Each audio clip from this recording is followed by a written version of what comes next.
I actually heard it was Wilmore's lute. He was playing the brown note on it that was able to do it. Oh, Yeah. Gets him every time. That brown note gets him every time. All right, we are live now. We're gonna go ahead Hey, and start this up. welcome to another week of the D&D extravaganza, which we actually never came up with a backup name for yet. Yeah, So we need to until do then, that. we'll call it Soul Rack Mediocre Friends. Yeah, The you got chatting. Soul Rack here, ready to kick some ass. Yeah, so sit back, relax, and get ready to slash and bash. Take it away, Nate. Yeah. All right. Thank you, Solrak. Solrak, is it the Terrible or Destroyer? You changed it, didn't you? It's the Destroyer. The terrible hair. The Terrible. Yeah, you are pretty terrible, so that's fitting. All right. It's a big bad lion. All right, welcome Trouble. back to another week of Dungeons and Dragons. Let's go ahead and just give it a quick recap of what happened last week, and then we'll go ahead and get it started. So last week, our adventurers found themselves in the depths of Wave Echo Cave at the Temple Room of Doomathoin, finally face to face with the one and only Nesnar the Black Spider. Nesnar summoned his giant spider minions, and a long battle ensued, with one of the spiders catching Solrak in a web, but he was able to use his brute strength and cut himself free and continue on with the battle. Luke Ganj took... Yes, it is the Destroyer, by the way. The terrible is my other character. Yeah. That's what I thought. Yeah, okay. I was Sorry. Destroyer's fitting too. All right, so then Luke Ganj, he being the Birdman he is, he took flight and battled some of those crawling spiders that were up on the ceiling. Was able to deal some hefty damage with his new Lightbringer rapier. One of them, though, was able to bite through Albatross's armor and inject his bloodstream with a poisonous venom that put him into a comatose state.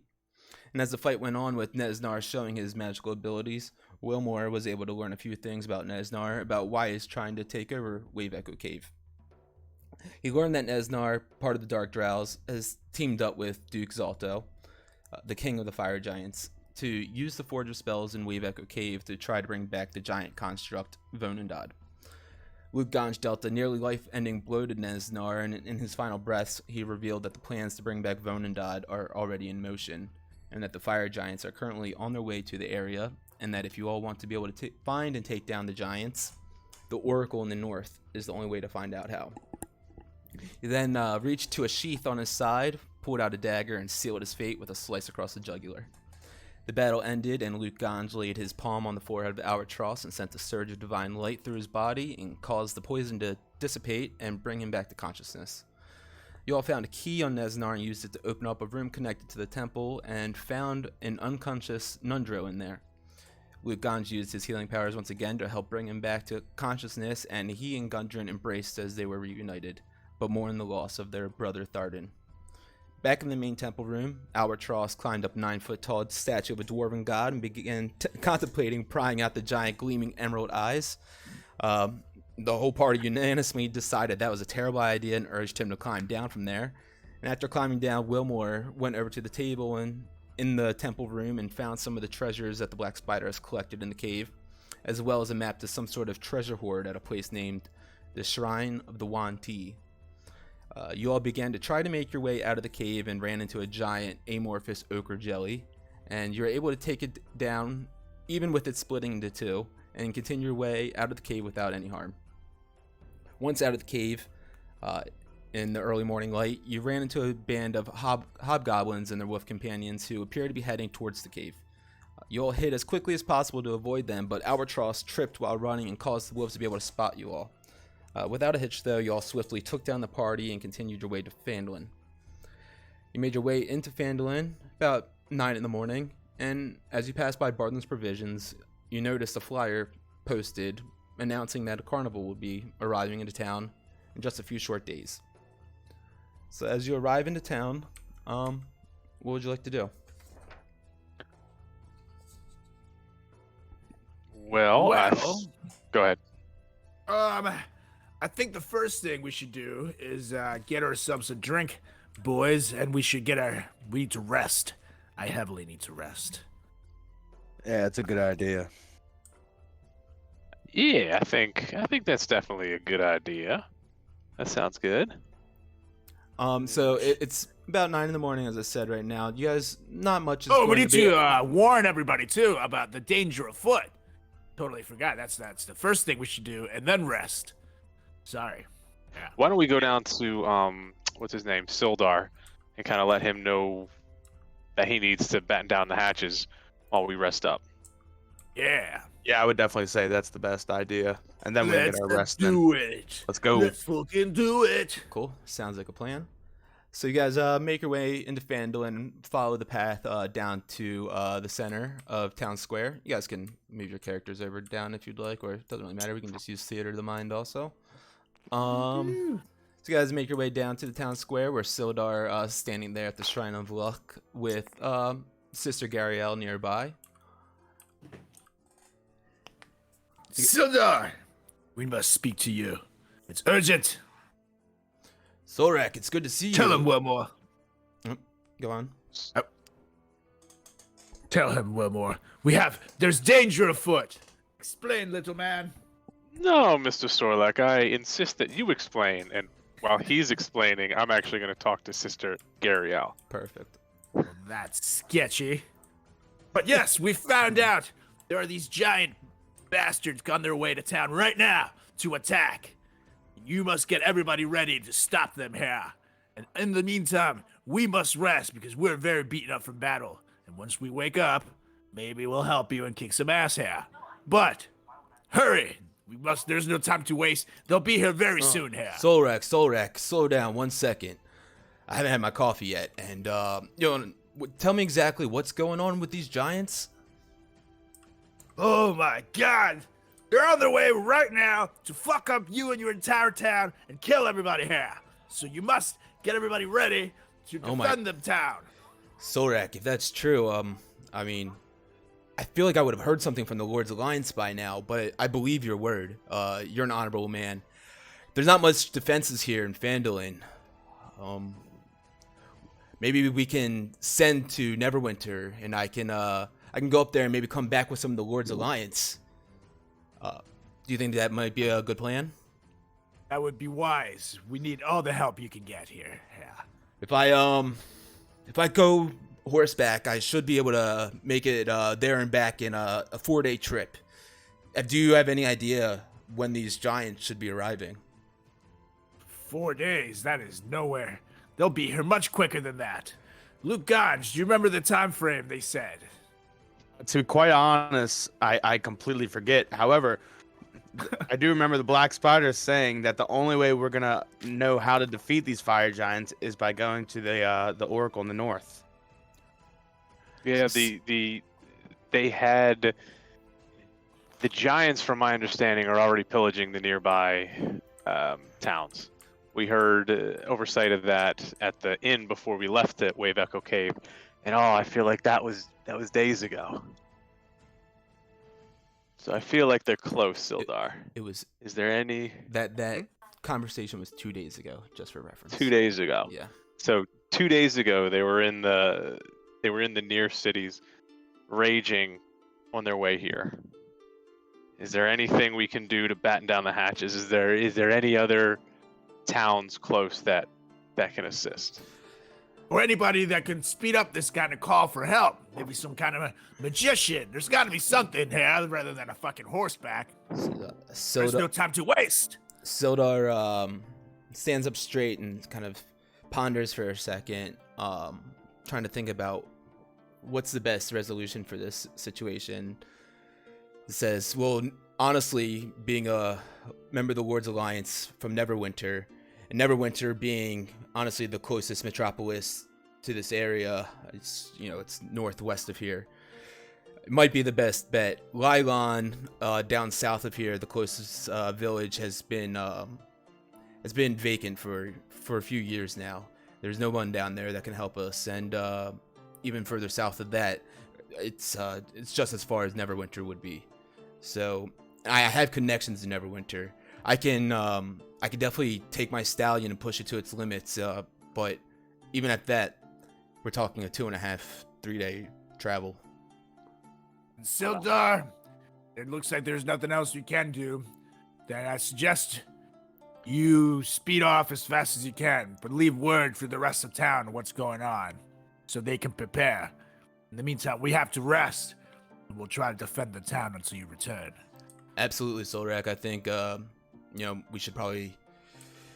should probably hit the road, get heading on up there, and send word as soon as possible, and see if I can band together some members of the Lord's Alliance to come down here and protect Phandalin.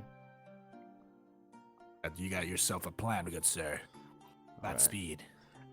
Sildar nods his head at you and turns around, and he starts hastily making his way up the path to the horse that he has tied up around Barthen's provisions, and he makes his way off and to the north.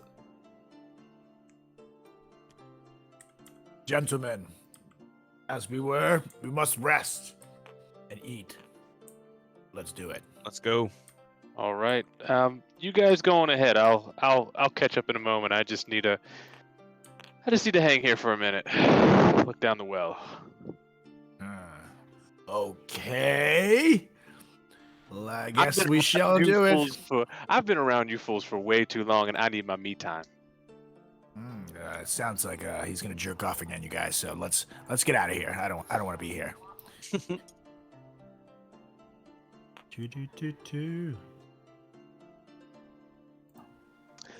And Albatross will roll too. Yeah. No, I'm still here. I'm still here.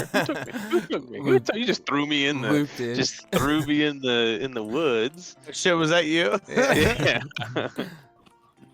Yeah, so as they go off, I'm gonna kind of turn, look at the well, and kind of talk backwards at Sister Gariel and say, so as you've heard, there's trouble afoot.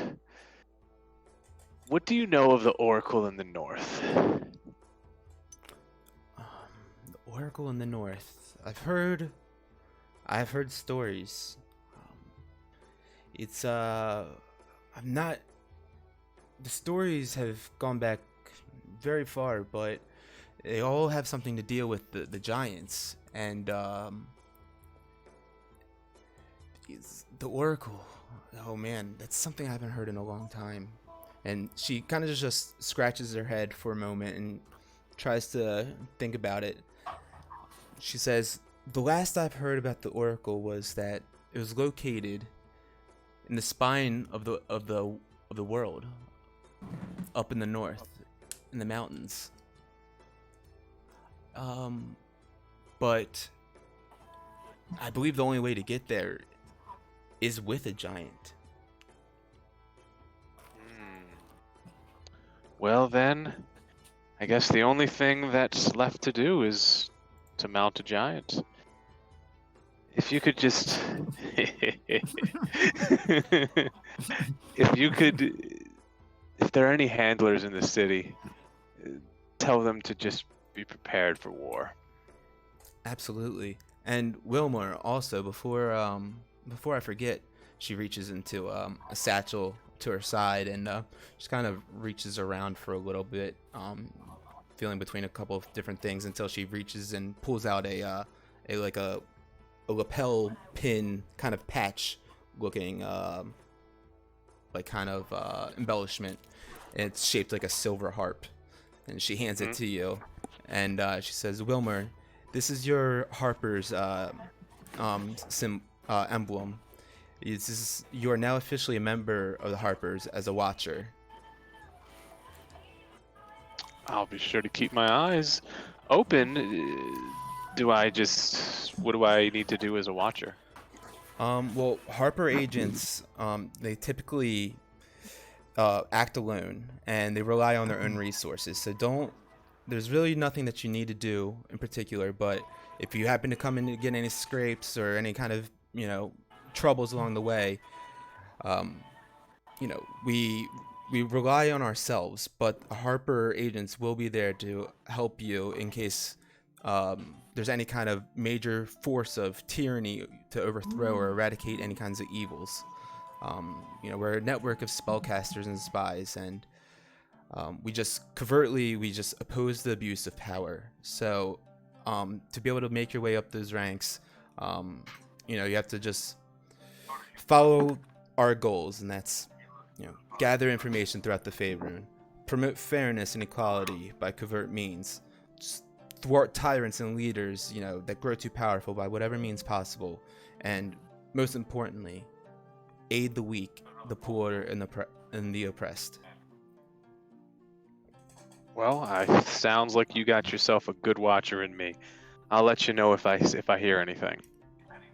Sounds good, Wilmore. And yes, we'll all across the Faerun, you may run into others with this silver harp emblem, and just know that you have a brother or sister with them.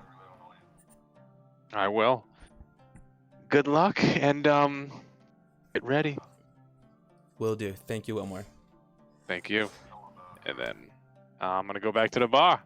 All right, to the bar you guys shall go.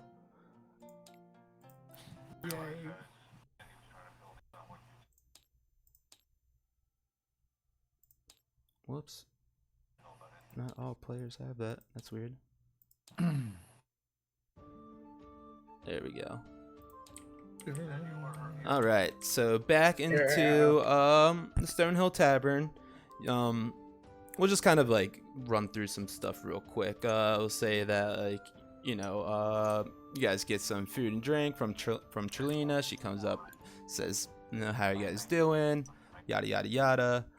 You guys replenish, get some food in your bellies. You guys get some drinks. You're feeling a little bit replenished from all of that. Just gonna go through a couple other things. Was there anything in particular that you guys want to do? Actually, yes. Albatross has Albatross, you have this armor on you that's just sitting around wasting time doing absolutely nothing. I could use that, my friend. Could I please have it? Albatross. Fuck yeah! I was literally gonna do something pretty similar. So that's perfect. So Albatross reaches into his backpack that he's got on, and he pulls out the mariner's armor, and he hands it over to you. Well, thank you, my good friend. I'm going to equip that now. Yeah, it's a mariner's chain shirt.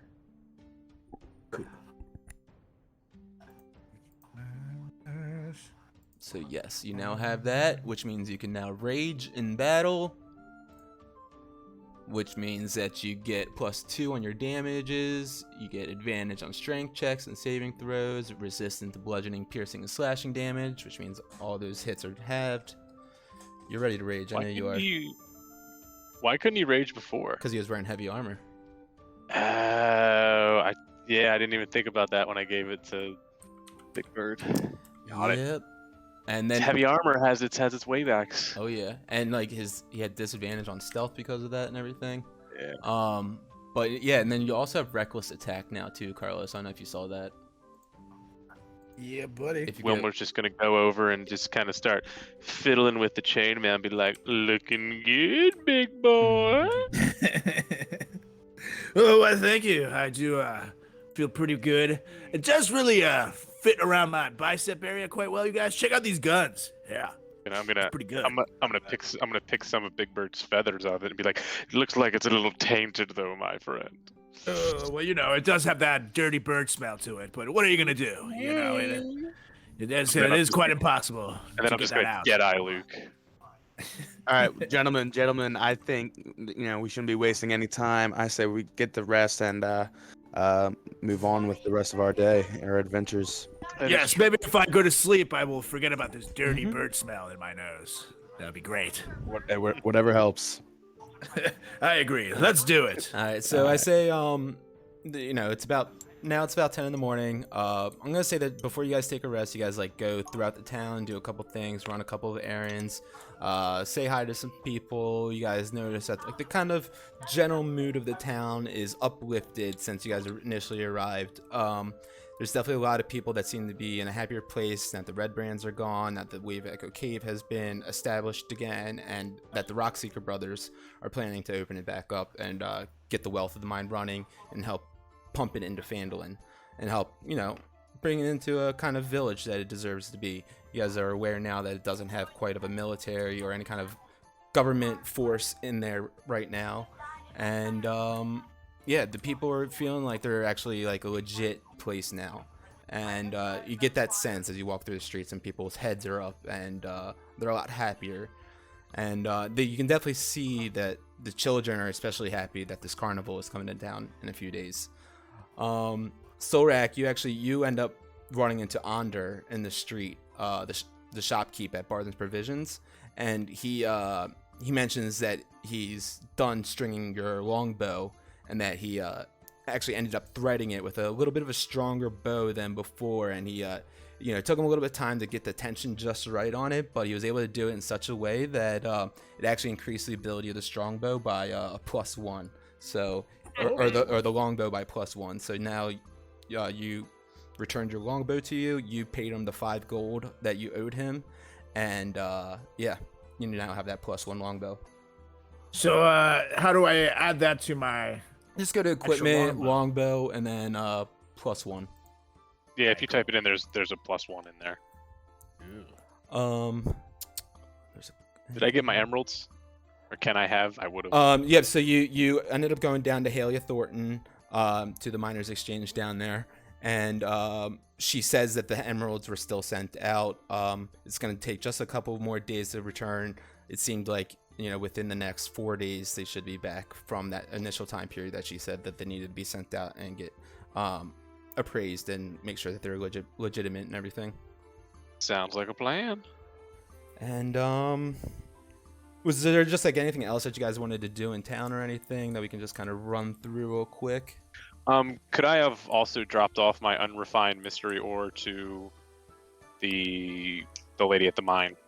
Yes, absolutely. How much weight was it again? They gave you? It was just 1 pound. 1 pound. Okay. 1 pound unrefined mystery ore. Yes. So she, Haley took it. She observed it. She took it as the raw material, and she paid you a 15 gold pieces for it. Okay. All right. Everybody can just add 5 gold. Ooh. Big Bird's cut out. He is.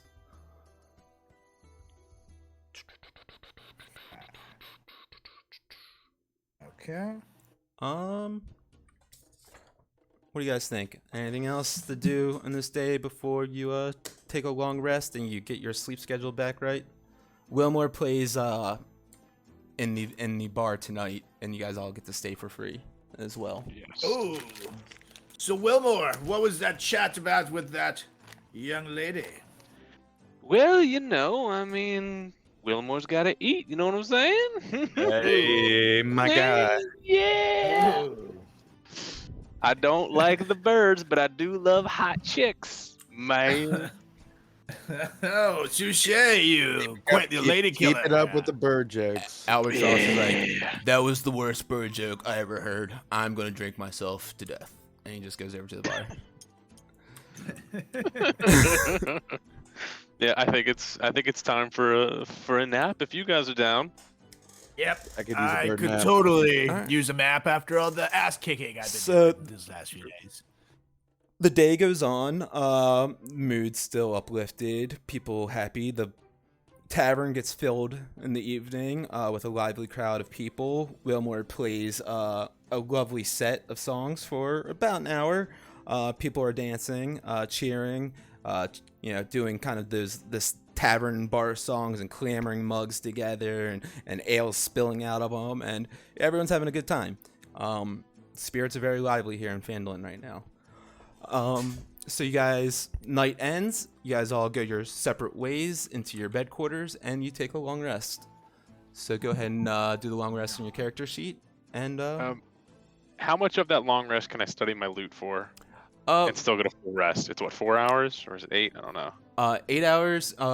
Say that you can. I mean, you can do an additional short rest with it, and just keep on practicing. And you can call it so. Like literally, you can sleep as late as you want though, or you take as long of a rest as you want. So we'll say that it would probably make sense that you could squeeze in maybe 3 or 4 hours if you wanted to. 4 hours? Okay, yeah. So then that's 5 total hours on the loot. Cool. All right. Then long rest. I so sleepies. Yep. So all your guys' spell slots should be recovered. Your health points recovered. Um, your Toll of the Dead soul rack should be good. I'm back, baby. He's back. So spells now. Love it. All right. Okay. So, what shall we do? I think well, who would know who runs this town? I guess Sildar, but we just sent her off here. Hmm, The waitress, that lady, she, you work your magic with her. She knows her shit. She would Okay. definitely be able to point us in direction. Sounds good. Hey, wench lady, get your ass over here, huh? That's how you call women over, right? That's they like that, right? Right. Was it Hildy? Hilder? Trolina. I like wench better. Lena. Trolina. When? Hey, wench! You see, they all turn when you yell that, you know. So you don't even need to know their name. See, all the women looking over at us. It's now. Hold on. Wake up. You guys have taken your long rest now, and you guys are waking up in the morning. You guys are going back out into the bar, get some breakfast or whatever. Is that what's going on? Yeah. Alright. So I Alright. get a bite. So you guys all come out, and Solrak tries to. Well, let me before that, you guys wake up in the morning to the sound of music in the streets. Let me see if I can play this one now. There we go. You guys wake up to the sound of music in the streets, the smell of meats being smoked, fried sugar doughs, and the clamor of people and children. And Luke Ganj looked out his window in the morning to see the carnival tent, the big top tent, being set up on the western side of town. And children running that way and families together, all heading in that kind of direction. So that's setting the mood for the morning now. The carnival is in town. So you guys can now continue to do what you're going to do. Why are these fools so happy? Don't they know what's coming their way? Have you ever bobbed for apples, my friend? It's really fun. I don't know what that has to do with anything, but The, sure. the thing's here, and we'll go bob for some apples. We'll hit on some biddies. It's gonna be a good time. I'm telling you, it's gonna be a good time, and then people will die, but whatever. We'll have a good time before that. Huh. We'll see how useful them bobbing for apples is when these giants are destroying their lives. Maybe they like apples. I hate apples. And I I hate think you're not a giants. giant. What would Whoa. Luke Ganj say about the carnival being in town today and this conversation going on? Now, guys, hear me out. I don't think the carnival should go on tonight. That's what I'm saying here. Mr. Party Bird Pooper. Seriously. We can't have a little party. That's all I'm saying is that just make quite a mess for the fire giants to show up during the carnival. These people should be training. They should be getting ready for battle, not Exactly. crap. Exactly. What is this? This is sickening. Oh, well, I guess no fun for me today. So, what do you think we should do, gentlemen? I think that they should train. We should prepare to defend our lives. And once we destroy all these fucking giants here, then we party like it's 14,092 here. Then you do a solo over their dead bodies here. So- That sounds cool. I do like solos. The conversation continues on, and Trelina comes over and greets you guys in the morning. Says, "Oh, hey there, fellas. How you doing? It's so good to see y'all today. Have you seen the carnivals in town? I saw there's even a cotton candy stand." I love cotton candy, guys. Don't even get me started on cotton candy. Softening up your weak citizens ready to get slaughtered. Oh, the soul Be rack. extra sweet for the giants to eat you. I saw there's a meat stall over there too. Ooh, I feel like a meat stall. Sarnak does love his meat stall. Is it extra big? They even they got some skewered manticore I saw, and it looked delicious. Oh, well, that does sound pretty awesome. But regardless, puts us a great risk, and you're only calling attention to the fact you're not prepared for battle. I say that this is a mistake for your Solrak battle. No one's got any qualms against Phandalin. What? What do you mean no one has any qualms? Did no one warn you people about what's coming? Oh, I'm sorry. What's going on now? Oh, dear God. Gatsington, you need to use your magic and get these people together. Talk to them. Because we're not getting anywhere here. I wish my magic worked like that. If Put them if together I like a could herd concert. sheep, I'd have these two birds together very easily. But Just start rocking away, and then maybe they'll come around here. And then once they're together, you tell them your message. well, Miss Trelina, I think the best way to do it is, who kind of runs this town? I guess exactly. yeah. My first question is, what is this here carnival for? Who's in charge? Oh, this is Hannah Winkle's Carnival of Curiosities. It comes to town, twice a year, whenever the weather starts getting nice, and they make their way up this part of the Sword Coast. And as far as who runs the town, you guys, Wilmer, I could have sworn you've already met Harbin Wester by this time. Maybe not Luke Gons and Solrak over there, but I could have sworn you maybe have met Harbin, but he is he is a little bit of a pompous little fool, so maybe I do love a little fool. maybe well, I say little, but he's definitely what do they say? The bigger the belly, the bigger the wallet. So he lives that for sure. And where could we find him? Because I don't know if you've heard, but there may or may not be fire giants coming here to kill everybody. You see the happiness on her face, kind of just like her face just goes blank and just clears out from there. Fire giants? Oh my lord, no, we have not heard about that yet. Oh my god, that's not good, Wilmore. Yeah, it's not good here. It is not. It is absolutely not. Where could we find Mr. Harbin? Harbin? Harbin Wester? Harbin. He's usually just right down at the what's it called? Fuck.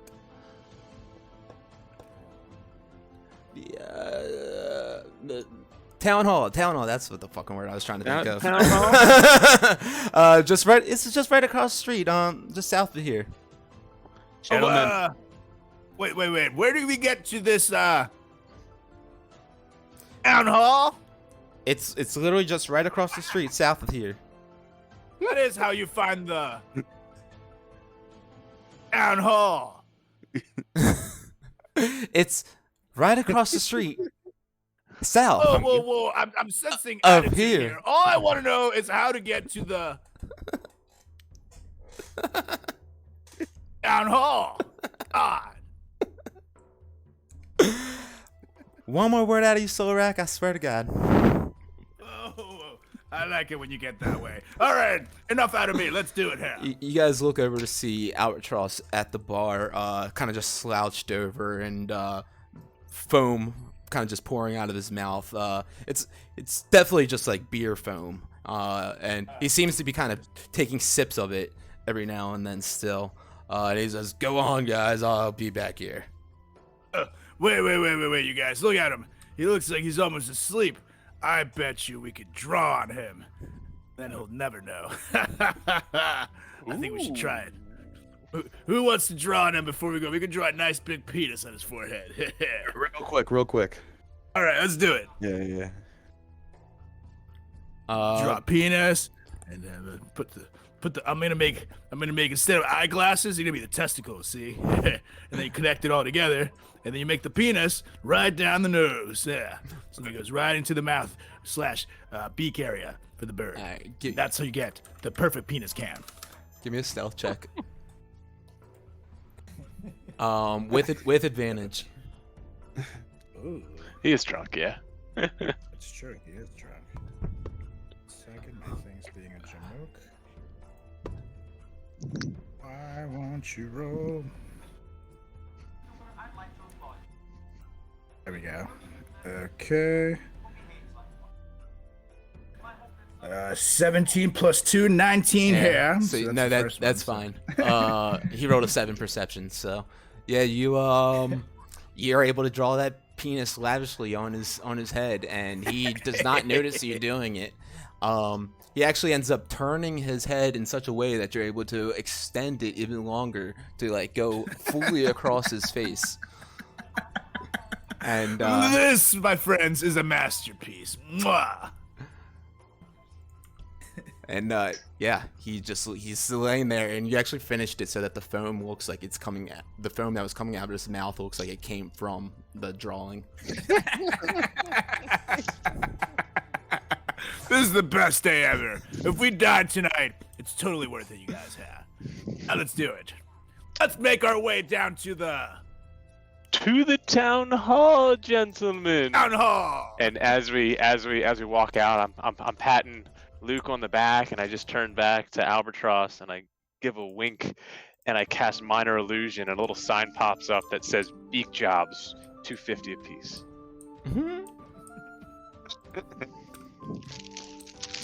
You put that on Albatross's head? I put it like in front of his passed out body, like free beak jobs. That's perfect. Yep, so he's in the bar. You guys are now back out in the town. As I said, you guys, as you walk outside, walk down, you guys can see all the tents set up on the western side of town now. And you can make out right about at the front of like where the map is here, where it's set up, you can see an arched wooden sign that says Hinnewinkle's Carnival of Curiosities. And you can smell smoked meats and sugary sweets, pastries, and hear the children and people clamoring and being happy as they are all making their way over there and are over there enjoying the games and entertainment and delicacies that they have. These fools don't know what's coming still. Must make haste. Ooh, cotton candy. It looks delicious. Alright, fine. You Tell you get what, a cotton after that. candy, and I'll get one of these meats real quick, and then we'll go. But that's the last stop here. Why They have turkey head legs. Why don't you and Luke go talk to the mayor person and sort that out? Let him know fire giant's coming. Everybody gonna die. And I'm gonna go get me one of them big old turkey legs. That sound good? That's fine with me. I've been trying to watch my figure anyways. That sounds Better good. bring me a alright. good one. Let's do it. All right. Why don't you two boys go on in there, warn them, let them know fire giant's coming, all that good stuff. If you need me, call. I'll be the one with two big old turkey legs. All right? Let's do it. I'll give you a call. Or you give me one big old bird call, cut call, if you will. All right, Sorlak, let's go. Let's do it. Alright, so literally right south. Are you guys going to the carnival? Sorlak No, and I are going to. We're going to town hall, right? Okay, that's what I Yeah. thought. Okay, cool. Yeah, and I'm going to the carnival though. Alright, we'll deal with the town hall first, and then we'll do the carnival.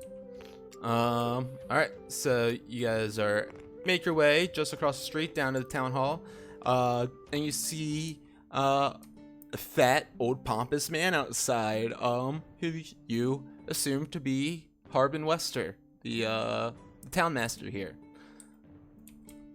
Hey there. Are you Harbin Wester? He standing there with his like very like elegant looking robe with furs and embellishments all over it, and these like knee-high leather boots.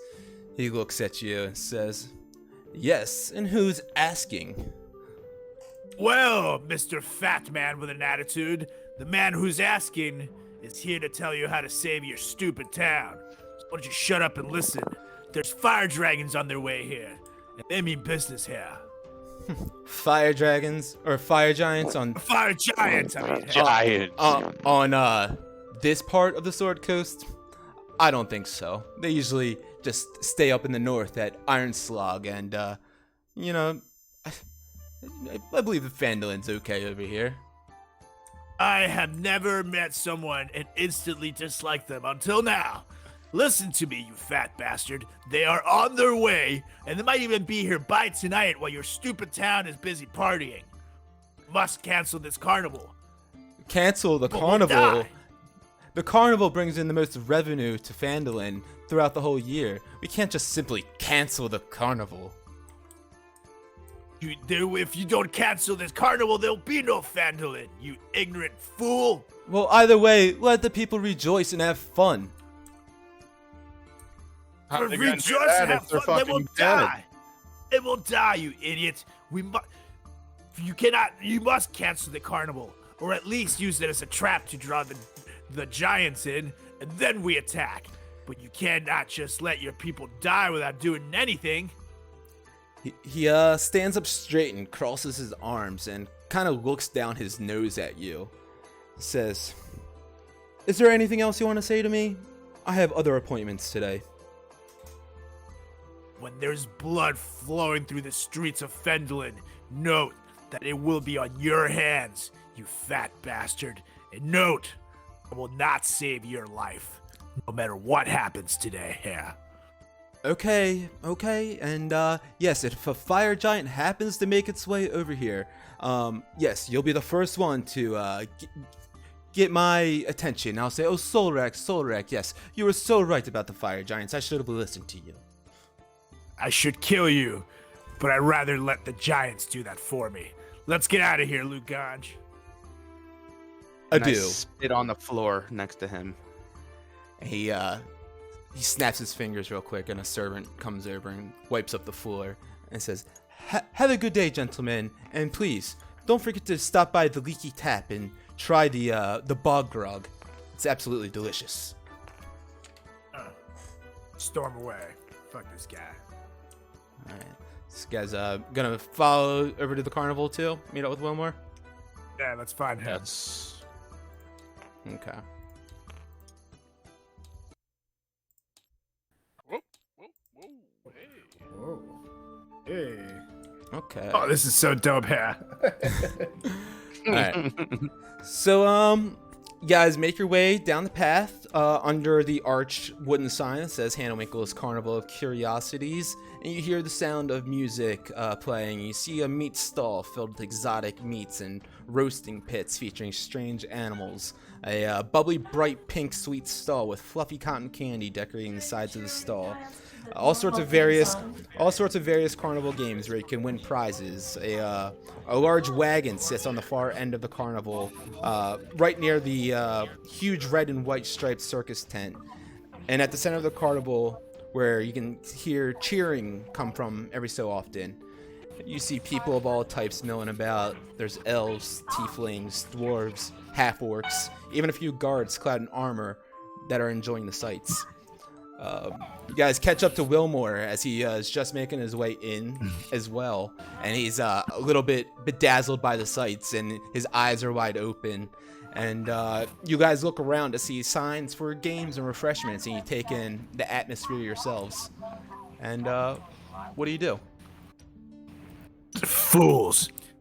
Chattington! Chattington! Guys, games and refreshments. I mean, come on. This was a big waste of time. This asshole did not listen to us whatsoever. So we are on our own if we want to save this stupid town here. Quite frankly, I don't even know if I want to anymore. These are all fools. Hear me out now, okay? Now, I know Luke's got the whole paladin, all his mighty thing, and all this other stuff, but I mean, why do we have to save him? That's all I'm saying. Look. I came here to find the Well of Souls, or the Wave Echo Cave. And we did, and I think we're cool now. I think we can trust each other, and I think maybe we give them one last shot to see if there's some people maybe here that can help us fight off the fire giants. And if not, I mean, your mother was killed, Sorlak. That's all I'm saying. he does have. I made a point. promise that I would never let another town and other people suffer the atrocities that I had to. I cannot leave these innocent people behind here. Well, if they don't want to listen to us, then there's not much more we can do. I mean, I definitely think we look around here, see if there's someone that we can maybe talk to about helping us, or even just putting the carnival on hold to protect the town. But if we don't But get one of anyone to these- listen, then What about one of these warriors here? Somebody here. There must be someone here this town respects, as clearly Chattington's performances are not it. Someone here must be able to get the people's attention. Must just spread the message and let them decide from then on. But right now, no one has done that. They must know what's coming. Let's look for someone who breaches authority, if you will. If this is a true traveling circus, there may be someone who knows of a closer ally. Yes, that's a good idea. Do you like it when you put your smart brain into use, Chattington? It is a good smart brain. Very, very good smart brain. So I guess but first, guys, turkey legs. Luke, you want turkey leg? I know you want turkey leg. I can't say no to turkey leg. Give me that. Yeah. We're gonna go to the refreshment cart. Okay, so all the way down to the first guy on the east side is the meats guy. This guy right here. Right. Looks like the meat's No, down. no, all the way on the right. Oh, on the top. Yeah, right. Oh, where you are. Right. Okay. Where guys, my as mouse much is. as I would love to indulge on a turkey leg, which may be borderline cannibalism, I will stick with cotton candy. Okay. So, Wilmore, is Solrak going to the meat stand as well? I sure do here. All right. So you guys approach a meat stand with a sign on front that says Pete's Meats. It's it's run by a gruff human man named Pete. And you walk up to the stall and you smell the smokiness of his hanging delicacies. And as you stand in front of the stall, one of the meats looks at Solrak and he gives you a saucy little wink. And the man standing at the stall says, "Oi, welcome to Pete's Meats, home of your finest meats. Today we got skewered manticore. It's really tasty. It's a diced manticore roasted over fire. It requires a great care and patience to get it just right. As you know, the spines, they tend to shatter and ruin the meat, but when you're successful, it's a nice, rich, spicy meal. And that's what we got here today. We also got some bonfire, dire boar. It's the only true way to cook a master swine such as this. You know, you put it vertically on the spit. Inside of it, you cut it and you get it charred nice and black. Nice deep cuts as the juices tend to move inwards during the cooking. Got some draconic jerky, tongue of a dragon, salted and dried. Keep for 1,000 years without losing flavor, and that's a Pete guarantee. We got some troll taters. It's simple, some sliced potatoes with some troll fat on them. Quite delicious if you ask me. And we got some owlbear steaks. A little gamey, perfect for jerky, but plenty of meat. Guys, I'll try some of that boar hair. That sounds awesome. Do you have any look back? Era cockerel back there by chance? oh, you fancy a rare bird meat yourself, eh? Mm-hmm. Yeah, as you do that, one of the meats sitting on the cart starts wiggling around a little bit and it's kind of squirming a little bit your way and says, "Yeah, ain't been too keen on getting the arrow cockerels lately. Little bastards are hard to get. They just they fly right away." All right. Well, I'll tell you what, my friend. I'll take that that dragon tongue. That what was that that demonic jerky you got there? That's beautiful. Yeah, that looked pretty good too. That was gonna be my second choice, huh? It's absolutely delicious. It's nice and salted. A little bit of a bite, a little bit of a spice. Can't go wrong. Let's do Well, it. actually, I'll have one of those as well then. All right, you still want the dire boar? Oh yeah, I'm feeling lucky. All right, for both of those, it'll be 1 gold piece and then 5 silver pieces for you for the just the jerky. Got it. Right. I'll take it. All right. Num num num. Pete hands over, gives you guys some nice delicacies. Pete, And, Pete, what? You know, how long you been traveling with this here circus? he scrubs his beard a little bit. You see these gray hairs? It used to be fiery red before I started here. It's been quite some time now, about 30, 40 years. Wow, and I take it there's a lot of other vendors that have kind of rolled along with this. Have you any kind of new faces here? When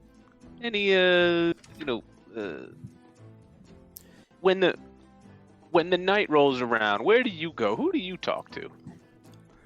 You can usually find me, and he points over to the big top tent. It's like, when night comes around, that's the place to go. It's a great place to see a good show.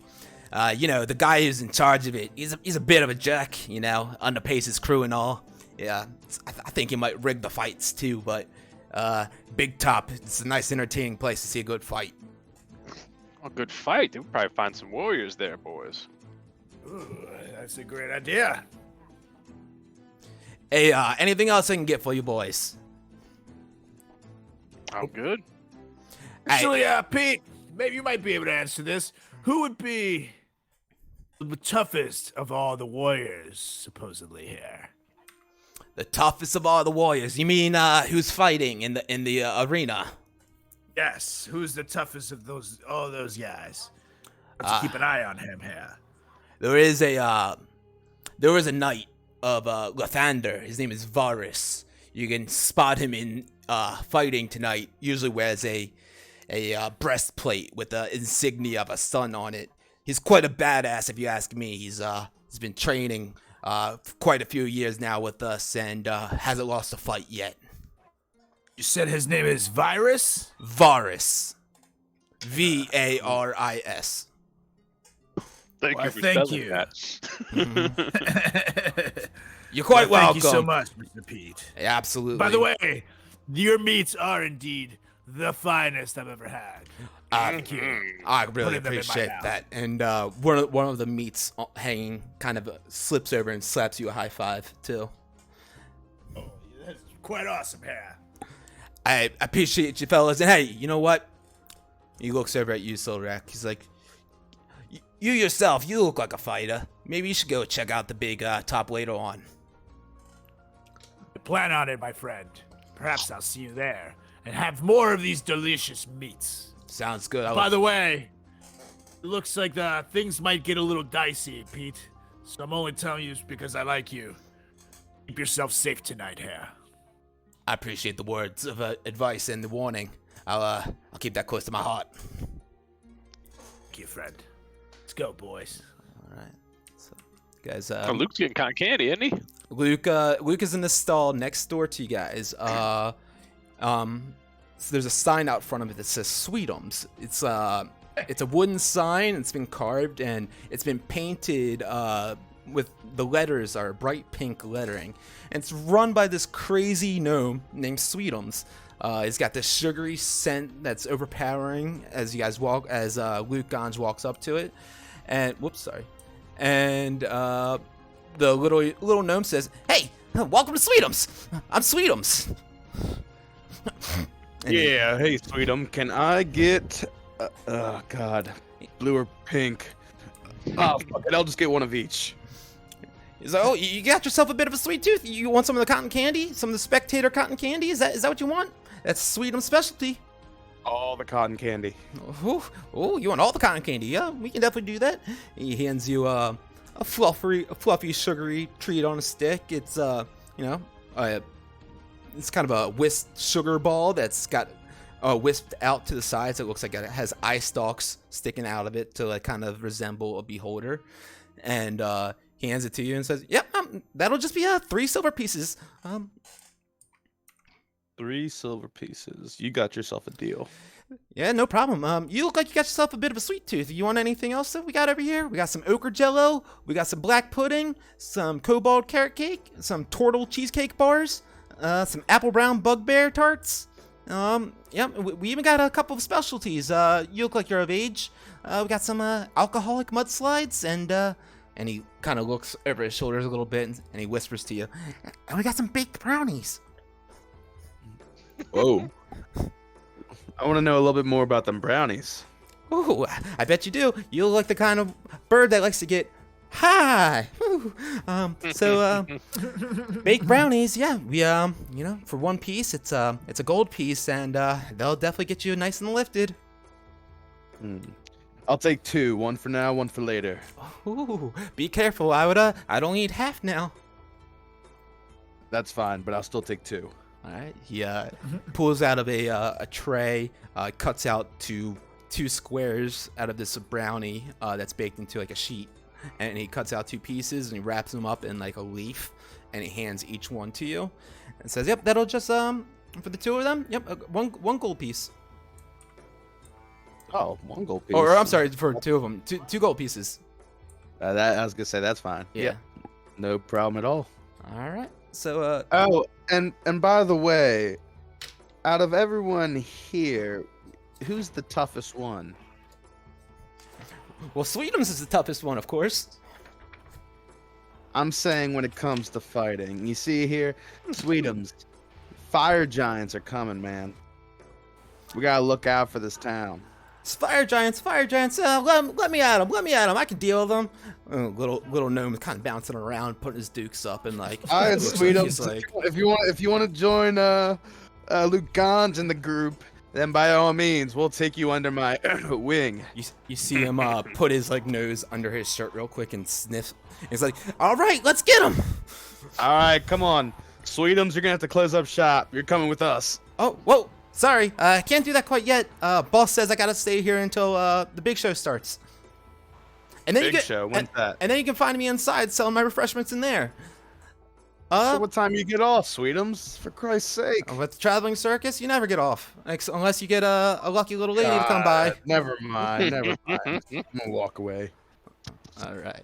So you walk away. You guys walk by out of that area, and you walk by a bar called the Leaky Tap.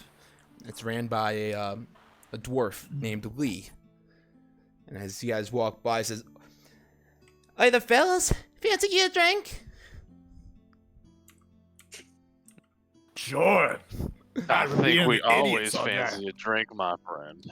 Oh, you guys are my kind of people. That's right. We have some Dragonborn blood wine. It's a dry red wine. It's got a little bit of an acrid smell, bit of a bite. It's a damn fine. My favorite myself, it's a true dwarven stout. It's a strong drink, made for the dwarves in the mines. It's, goes down like water on a warm day like today.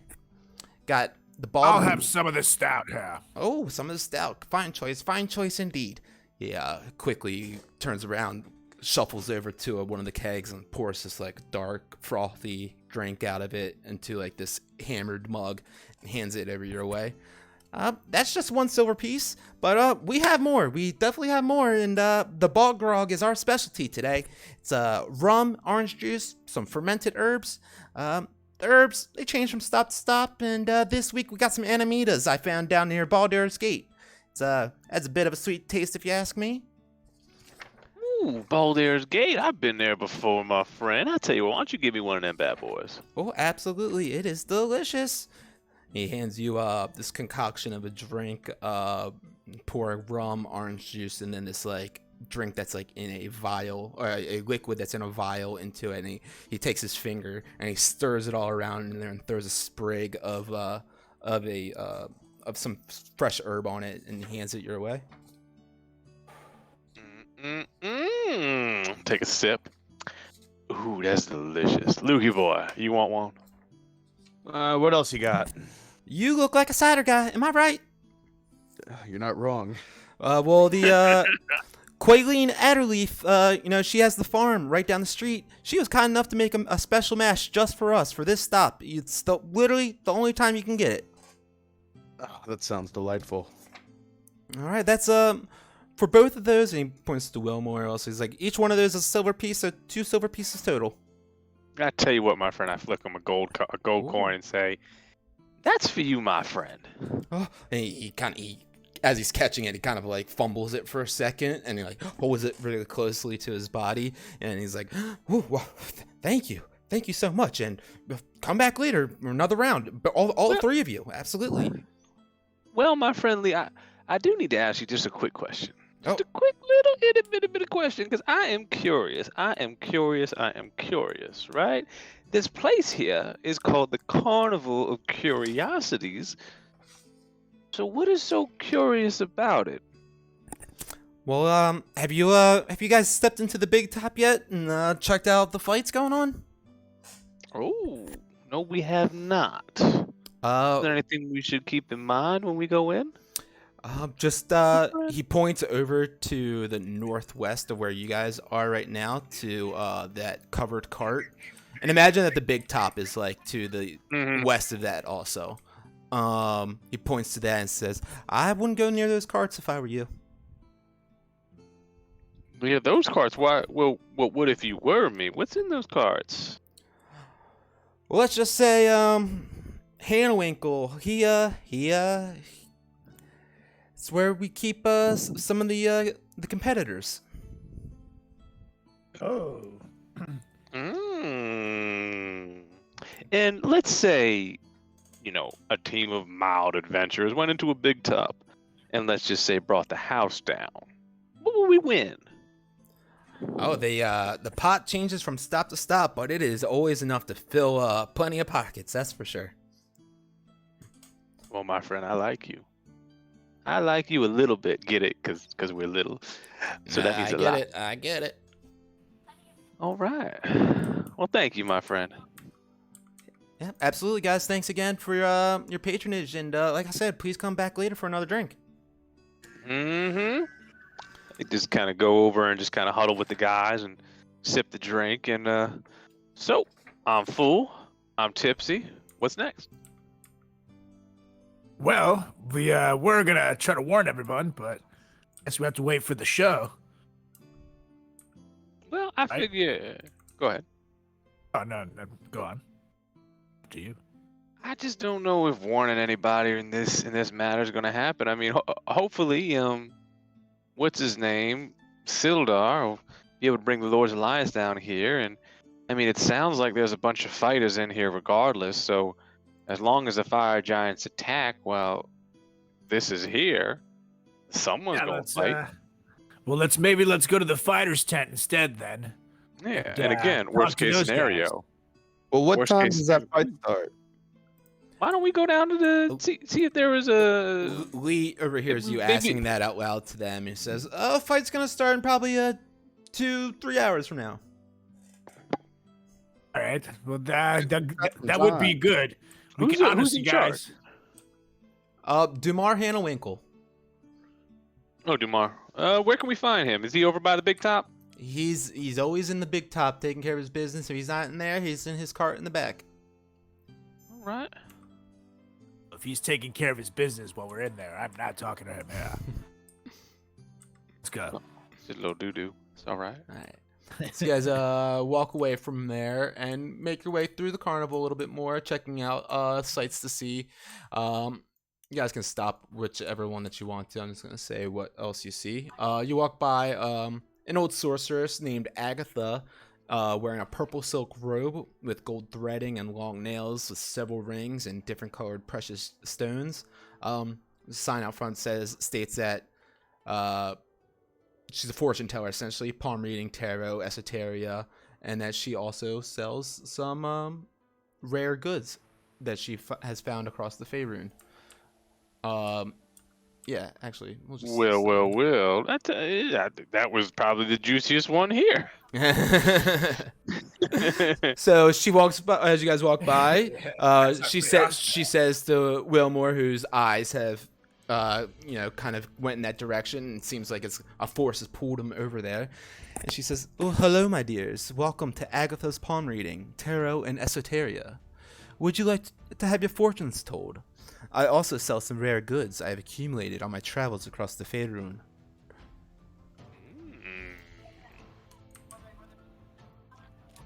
Well, how do we know your fortunes are legit, Miss Agatha?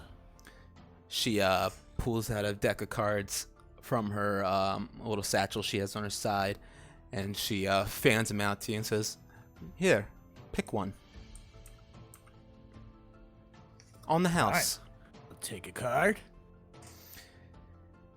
Take a card. All right, yeah, you pull a card from the fanned out, like the cards that she has fanned out in front of you, and you flip it over and it says it's the Death tarot card, and she says, A path of death lays in your wake. Where you will tread mirrors your past. Whoa. Think she's legit, you guys. My turn. What do I do? This one's 1 gold piece. First one was on the house. So she Okay. 1 gold piece, a whole gold piece. Tell you what, that's fine. Here's a gold piece. Read my palm. Alright, she she puts her cards away and she grabs your palm and she starts putting her thumb on it and reading the lines on your palm. And she looks like she's like gazing out into like the abyss as she gets lost in the lines of your palm. And she looks up at you and says, "So many souls are weaved into your destiny, but the pattern is burnt. I cannot make out anymore." And she like lets go of your palm like very abruptly and takes a step back. All right, let me get one. I knew that was gonna happen. All right, what 1 gold piece, please? All right. All right, she so do you want me to do your feathers, your talons, or no? Here we go. And she just pulls out another deck of cards and she fans them out. Yeah, pick a card. That one. Okay, you pull out a card, and the card on it is it's an upside down hanged man tarot card, and she says, "The weapon you hold, it will be the straw that breaks the camel's back." Thank you. And she puts the cards away and says, "Well, gentlemen, now that we've gotten that out of the way," and she gestures over to the table behind her with all these wondrous items sitting there. Would you like to have a look at some of the wonderful items and rare goods I've found in my travels? Absolutely. All right. Just gonna go down a quick list of a few things that you guys see in front of you. If any of them sound interesting, let me know, and maybe I will tell you a little bit more about it. So you guys approach the tables and see a wondrous selection of items spread across there. One of them is a book that says the Tome of Cat Summoning on it. Another is a dark pendant, dark stone pendant engraved with what just looks like it's some sort of ancient alien symbol. You see another leather-bound book with another ancient symbol. Looks almost similar in vein, but a different like hieroglyph altogether. The book is filled with a parchment covered with monstrous sketches and manic writing all throughout it. You see an ivory flute sitting on the table, a wooden walking stick that seems to have a narrow secret compartment in it. You see a jointed pewter figurine of a male dwarf, a glass lens etched with arcane glyphs, a monstrous eye floating in a bottle of clear green fluid, a flask that appears to be normal size, but as Wilmore goes to grab it, she mentions to you that it actually holds 5 gallons of liquid in it, a short bronze dagger with one edge notched like a key, a skull goblet, a goblet that's shaped like a skull, and there's a few other things that look to be sitting around there as well. Okay, can I kind of look at the Tome of Cat Summoning? What's this right here? Oh, that is a peculiar one. Can't remember exactly where I found it. It was somewhere in the south. But by opening this tome and reading it, it just takes about a minute to read over the spell. You can summon a normal house cat. And that cat pretty much just comes there, it summons, and it doesn't really do much else. It's just a domesticated house cat. Can I see that pendant with the alien hieroglyph? Sure, yeah. So she reaches over on the table and says, "This one that you speak of," and she hands it over to you. Yes, yeah, that's the one. And yeah, I'm gonna examine it. Give me an Arcana check. Okay.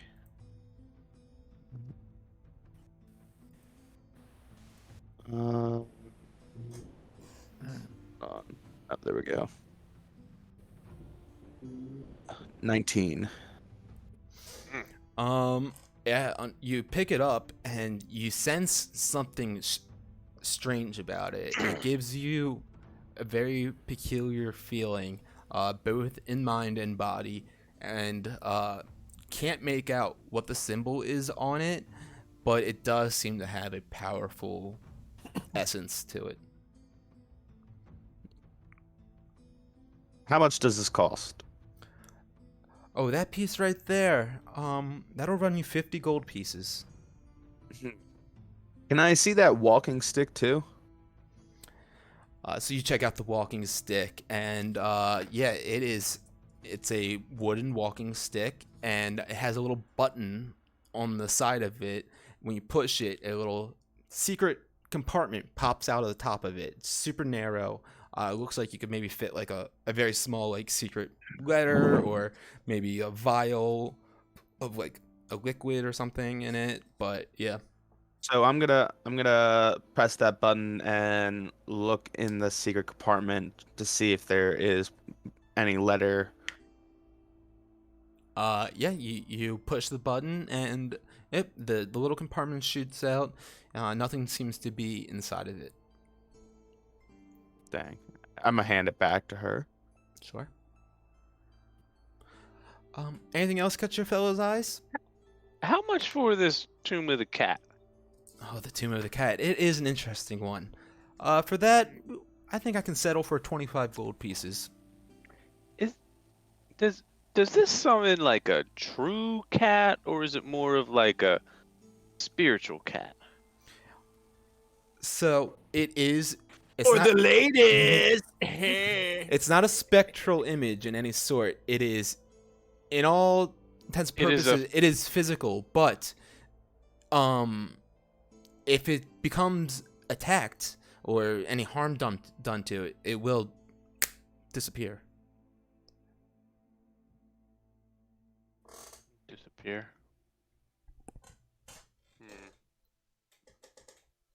Will you settle for 40 gold pieces for the pendant? Give me a persuasion check.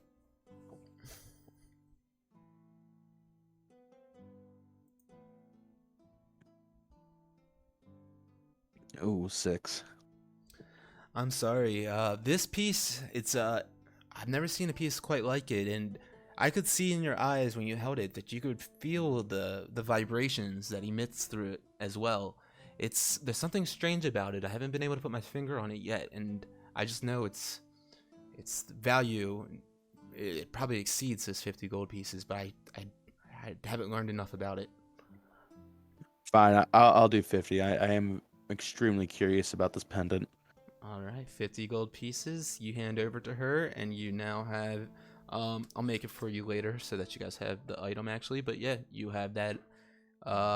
It's a dark stone pendant engraved with an ancient alien symbol.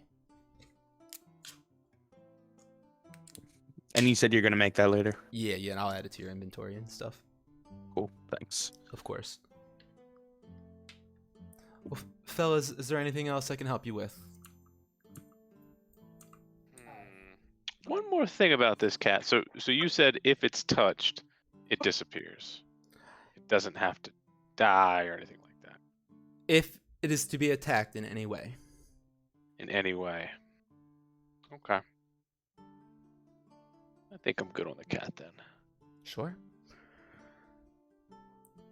May come back a little bit later, but Yeah, appreciate it. I will be here, absolutely, yes. And thank you, fellas. And you guys walk away from her. You guys noticed behind you to the north a elven man standing there. He catches Solrak's eye as you guys are turning around and walking up. And yeah, you see this kind of slim elvish man, long straight silver white hair. It says, "Welcome, my friends, to Aemon Fire. I am Aemon of the Misty Forest. Would you like to try your hand at target shooting? 3 targets, 1 at 30 feet, 1 at 60, 1 at 120. Each one comes with a different prize. Just need to hit once, and you win a prize. But of course, the furthest yields the most valuable prize. I'm going to stand back and watch the other people contesting. Okay. Eamon, how good are you at shooting these fine bows? You're asking Eamon that? Yes. Aha, well, I am quite an exquisite archer, if you ask myself. Why don't we go against each other and see who does better? I'm curious as to your skills, and I do have this currently updated longbow I'd like to test out. So why don't we see what you got, my friend? Oh, I appreciate a challenge, but I'm here to work, not to play today. But if you're interested in trying it out, it's just 3 arrows for 1 gold. Whoa, are you telling me that you are scared, friend? He kind of chuckles a little bit and laughs and says, "Oh, sir, if you've only known the orcs and trolls I've dealt with in my travels across the country and the lands, and I've saved hobbits and halflings and ran with humans, and I don't want to embarrass you, to be quite frank." Oh, don't worry. I hope that you do indeed embarrass me. So, if you've done all this, you won't mind just showing me. In fact, I'll even pay for you, my friend. It'll be part of your work. What say ye? Well, sir, you do raise a good argument, and who am I to turn down a challenge? So hey, let's do it. Excellent. So I will take out my updated longbow here. Okay. So, yep, there's 3 targets here set up. There's one at 30 feet, the closest one, 60 feet, and then 120 feet. If you shoot the one at 120 feet, you shoot at disadvantage, but it does yield the best prizes if you were to hit it. Yep, and then, pretty much just with the longbow, though, it's what we're pretty much doing right now is we're just gonna do a straight dexterity check. Each one of these has a different DC for them, and so you just do a dexterity check for whichever one that you want to try to hit. Okay, and you said it was 30, 60, and 120? Yeah, so the 120 is at disadvantage. Okay, well, Eamon, I will start with just the 30-footer to see what this longbow has. Sure. So I'll start with that one. Okay, so do roll d20 and add your dexterity modifier. Add d20 and add my dexterity. Yeah, you just click the dexterity button on the top, you know. Beautiful. 5 plus 2. Alright, so you load the first arrow into your bow. You're lining it up, and you pull back the bow, and you release the arrow, and goes wide and misses the first target. And Eamon looks at you and kind of scoffs for a second, says, "I thought you were an archer yourself." Oh, then you won't mind showing me how it's done, my good friend. Alright, so he's gonna go ahead and do it too. Eamon takes a shot, and it also goes. He's pulling it back, and it also just goes just wide. And he looks slightly embarrassed, but he shrugs it off and says, "As I said, I usually just run the games. I haven't been practicing much lately." Oh, I can see that, my friend. Well, don't worry. We'll just call this one a warm-up. But why don't we try the 60-footer now? Let's do it. You first. Okay. 17 plus 2, 19 here. Yeah, you pull back the arrow or the bow, and you are lining it up, and you're sitting there for a second, making sure that you get it just right, and as you release, it instantly hits the center of the target, bullseye. And Eamon looks at you and, "Well done, very nice. Wasn't expecting that one." I just needed a little practice shot. You know how it goes, my friend. I sure do. Won't mind doing the same thing now, Yeah. seeing as you are very good yourself. Let's Yeah. see what you got. He also pulls back his a bow, the arrow in the bow, and he's lining it up. He goes to release, and it looks like it's going wide, but it curves in and gets it right on target. and he says, 1 for 1, or 1 and 2 each of us. Let's see what you can do now. Well, my friend. Just when I thought this was gonna be a huge waste of time, you managed to impress me. Okay, let's go for that big long target, 120 now, shall we, my friend? Let's make this interesting. Let's. So go ahead and roll at a disadvantage. So roll it twice. Okay, the first one is a 19 plus 2, 21. Ooh, buddy. Second one, god damn it, a 5 plus 2, 7. So that would have been dope.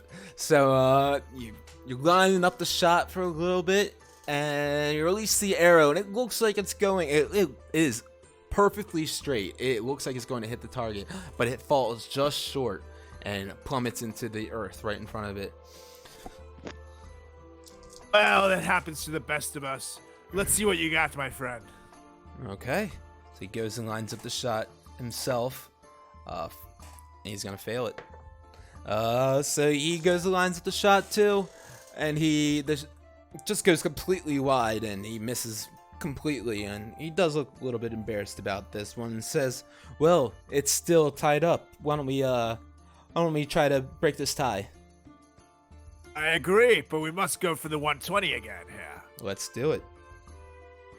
You first. Right. Okay, I'm gonna do it again. Ooh, 20 plus 2, 22 here. Oh man. See, oh god, please give me something good here. A 10 plus 2, 12. You pull back the arrow, release it. It is flying straight.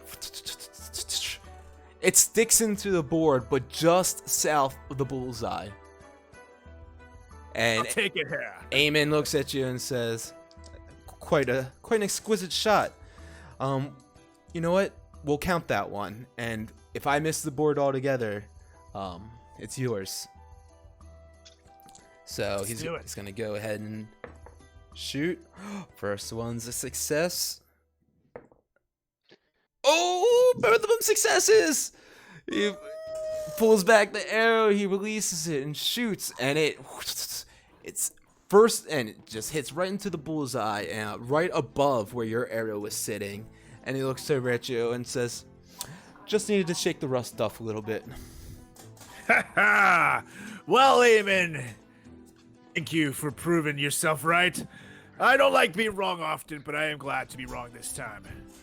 How good would you be able to shoot at, let's say, giant, fire giants with those things? You know, would you think you could hit an eye or two? Well, a fire giant's not a small target. And he looks over at Wilmore and just like kind of looks like, oh, I shouldn't have said that. And yeah, I think I could probably do that. Well, my friend, good. When the time comes tonight, I would say stay close to us, because there is danger afoot, and there are giants coming. We would love if you battled with us, saved our lives, and your own. Absolutely, it'd be it'd be most honorable to fight next to a warrior such as yourself.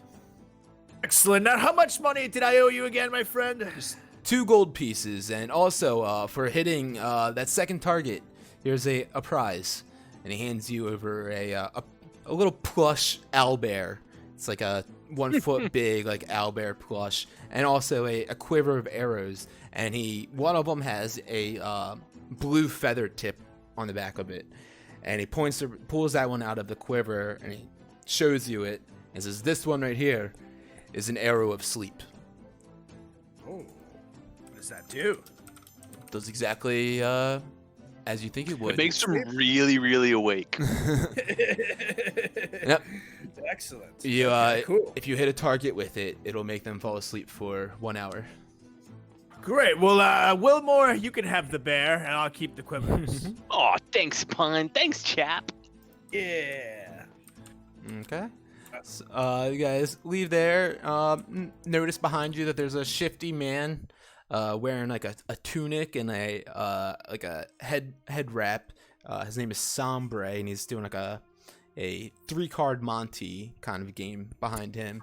You guys also notice over to just to kind of like go through the games and stuff a little. You guys also notice a half orc and a human standing at a table to your east. Looks like they are doing some sort of arm wrestling competition. And up to the north or west up here, this guy with the like kind of carpet, it's what we call the trebuchet, and it's a like a sack throwing game. So guys, if you guys want to play any games, win any prizes, feel free to let me know. If you guys want to run over to any of them, start indulging. Do you know that? Yeah, go on. Luke. Oh, I'm sorry. No, I'm curious about that trebuchet game. Sure. So I'm gonna walk on over there. Okay. Anyone else want to do anything else? How much time do we have until the battle again? Till the show? From about now, 2 hours. Okay, about 2 hours. You guys have enough time to dilly-daddle around here a little bit. Okay, I'm going to. Can I see if I find a another warrior, someone we can recruit in our battle later? Yeah, absolutely. We can definitely do that. Wilmer, is there anything that you want to do? I'm gonna play 3-card Monty. Cool. Solrak, you're gonna go on over here. We're gonna start with Luke because he wanted to do the trebuchet first, and then we'll work down to 3-card Monty and then Solrak. So yeah, trebuchet. Luke Gans, you walk on up to an area with a larger man and a elegant carpet rug thrown out in front of you, and a couple of flour sacks sitting at the end of it with a wooden bowl on the other end. And the larger man says, "Trebuchet, trebuchet, step on up, try your hand at the human trebuchet." So for now, I'm just going to observe the trebuchet, like how many trebuchets there are, how far the I guess the projectiles are being launched, that sort of thing. The man says, "Oh, bird brains, I get it. No, it's the human trebuchet. What this game is you pick up one of these flour sacks here, you turn around so that your back is facing the wooden bowl on the other end, and you take the flour sack and you throw it over your head and you try to get into the bowl." Oh, gotcha. You're the trebuchet. Yes, I get it now. I get it. So, no, so I'm just gonna observe to see who's doing the trebuchet, see if like how strong they are, I guess. So right now there doesn't seem to be any people playing the trebuchet. You seem to be the one that's up to do it, if you'd like to. Nah, I'm gonna go back to this arm. So I'm gonna walk on over to the arm wrestling table then. Okay. We'll go to Wilmer real quick. All right. So yeah. You see So that? what's this over here, my friend? Yeah, you see this man wearing a silk tunic and dirty nails. He says, "Hello, please. Take a seat. It's 3-card Monty if you'd like to try your luck at it. Just 1 gold for 3 tries. Try to keep your eyes on the right card and you win a prize." 3 cards for 3 tries. Okay, you know what? I think I'm game. Let's see how this goes. "No, please, take a seat." So he pulls out a chair at a table in front of you, and he sits on at a chair on the other side of the table, and he has 3 cards sitting out on the table in front of you, and he starts shifting them around with his hands, moving them into different positions, switching them all around, increasing the speed of his hands. And when he first showed you the Ace of Hearts, which is the card that you're looking for, or that you want to keep your eyes on, and so after he's done shuffling them around, he says, "Okay, which card is it?" And roll a perception check for this.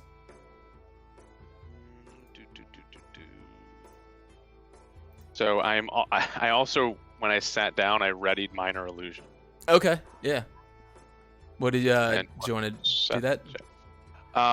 When I turn the card, if it's not the Ace of Hearts, I'm going to make it the Ace of Hearts. Okay. And you want a perception check. I'm doing it in the app. Hold on. Perception is +4. It's a 6. It is not the Ace of Hearts. So, but I turn it or he turns it? He would turn it. So he turns it, and as soon as he sees it, it's the Ace of Hearts. Okay. Like a minor illusion on top of it.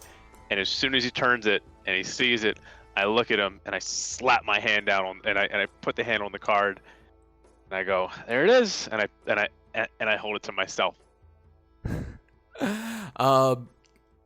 Give me a I don't know if it's sleight of hand or deception. Just deception. Yeah. Deception check. Okay, yeah, because like the way it is he turned it with, I'm assuming, the card in his hand, or unless I turn it, or no, I turn it, right? Yeah. And then Yeah. So I turn it. No matter what it is, he sees the Ace of Hearts. you roll deception. I'm gonna roll an intelligence against it. Perfect. It's a 22. Yeah, so you did it successfully.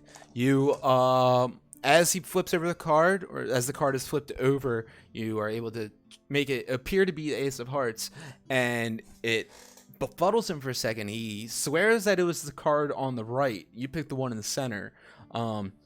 And he goes to go pick up the card on the right to flip it over. And I put my hand down on the card and go, No. We don't like cheaters. Okay, let's go ahead and give this another try.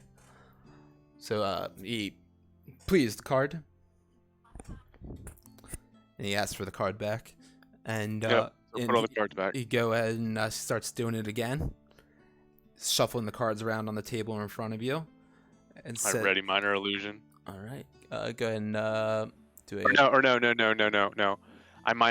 I ready mage hand. Okay, do a perception check. He went a little bit faster on this one as he's shuffling the cards around, as he feels like there's a little bit of trickery going on here. It's an 11.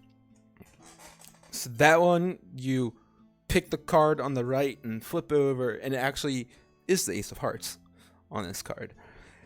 And he looks a little bit annoyed. He says, "All right, let's see if you can get 3 out of 3 then." Well, what happens if it's just 2 out of 3? Don't you want to see what happens when it's 3? That's true. So yeah. I ready mage hand again. Okay, even this day, his eyes are squinting a little bit this time. He looks slightly annoyed. He's shiftily moving the cards around in front of him, moving them all around, like flipping them to the left, to the right, center, blah, blah, blah, going up and down. And he says, "All right, which card is the Ace of Hearts?" Perception, right? Perception, yep. That's a natural one, but I get lucky, so I'm going to re-roll it. Sure. And that's a 6 total. Yep. So he goes to flip over the card. You notice that it's not the Ace of Hearts again. So I go, oh, rats. It must have been the one in the middle. And I flip the one in the middle, and I mage hand the one on the left, both at the same time. So all 3 cards are facing up now. Okay. Yep, you flip it over, and the card on the left is the Ace of Hearts. Sitting there, all cards are flipped over. It's like, well, 2 out of 3 ain't bad. No, it's not. So, as I said, you win some prizes if you won some of these games, and because you won 2 of them, here's your gold back, plus a little bit extra. So he gives you a total of 4 gold pieces back total. And I paid him 3, so I get 1 gold. You paid him 1 gold. I paid him 1 gold, yeah. Yeah, 3 gold. and he also reaches into a silk kind of sack on his side, purple like velvet. And here is a something for your troubles too on the roads, and it's a greater healing potion. Well, thank you, my friend. I genuinely appreciate that. Absolutely, and tell your friends stop on by if they want to try their hand as well. You said greater healing? Done. Love it. Yes. Okay, cool.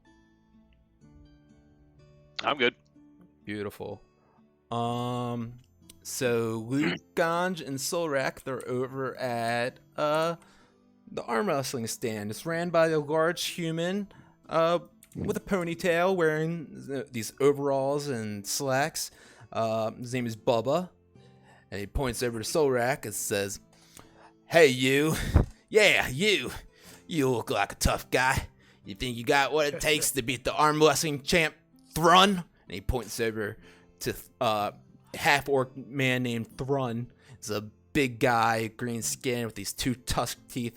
It's kind of sticking out from his bottom jaw, kind of going over his upper lip a little bit.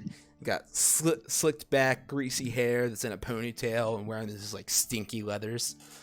He's like, "You think you got what it takes to beat Thrun?" Run, you say? Wow, you do look like quite the strapping, strong man slash orc thing. Why not, my friend? But let me see. Is this Thrawn just strong, or can he also fight? Thrun, he's one of the toughest, strongest half-orcs I've ever met. Oh, well, that is good to know. Indeed. Well, Mr. Thrawn, let's see what you got, my friend. I am interested in this challenge here. Thrun looks at you and goes, "Oh.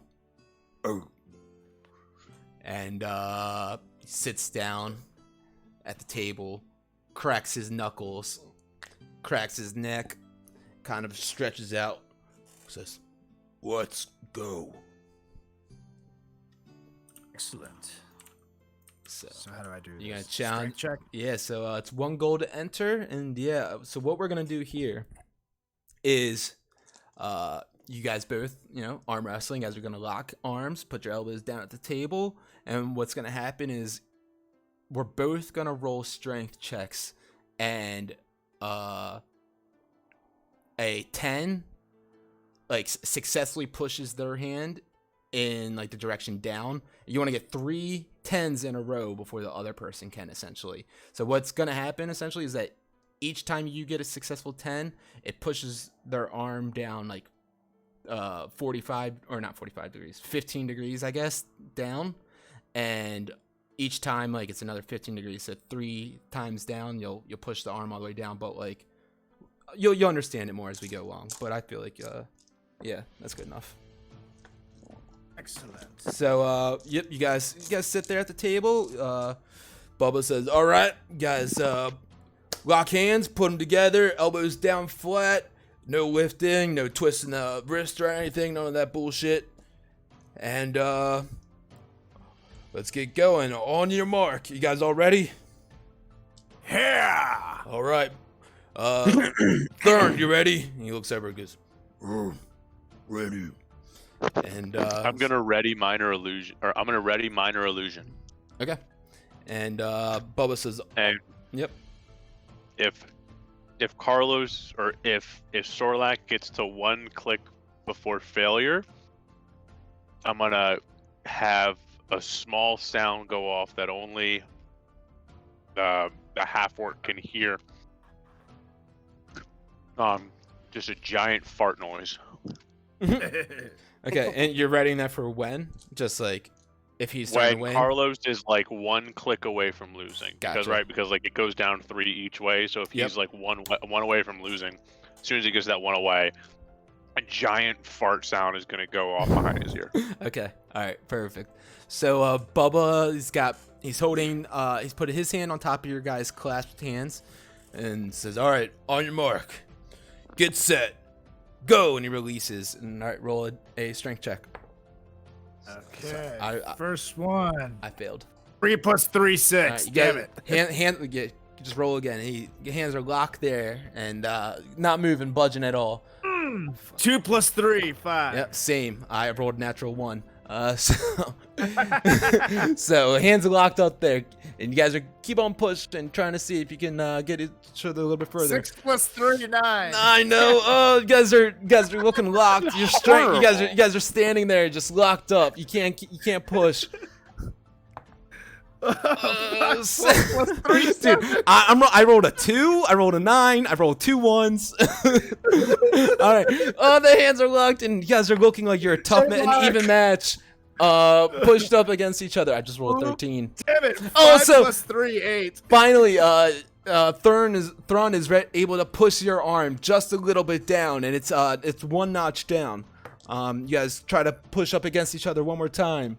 11 plus 3, Oh, 14. Hair. you're able to push it back up center. You guys are looking vertical again.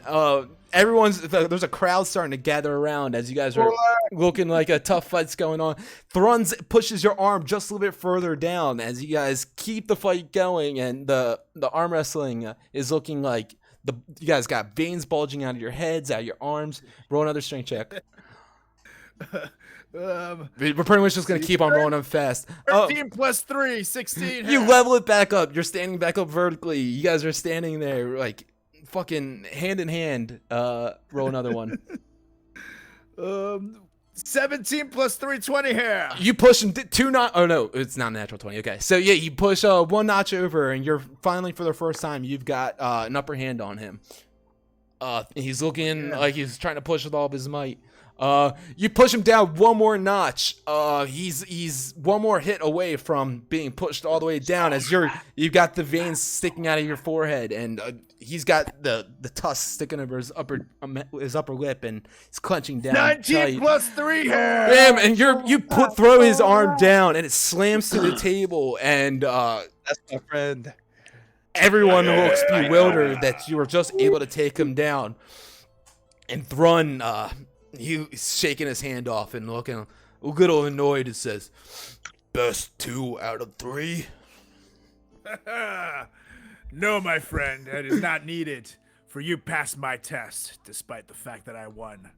I How would you like instantly to put released that- the fart sound behind his ear.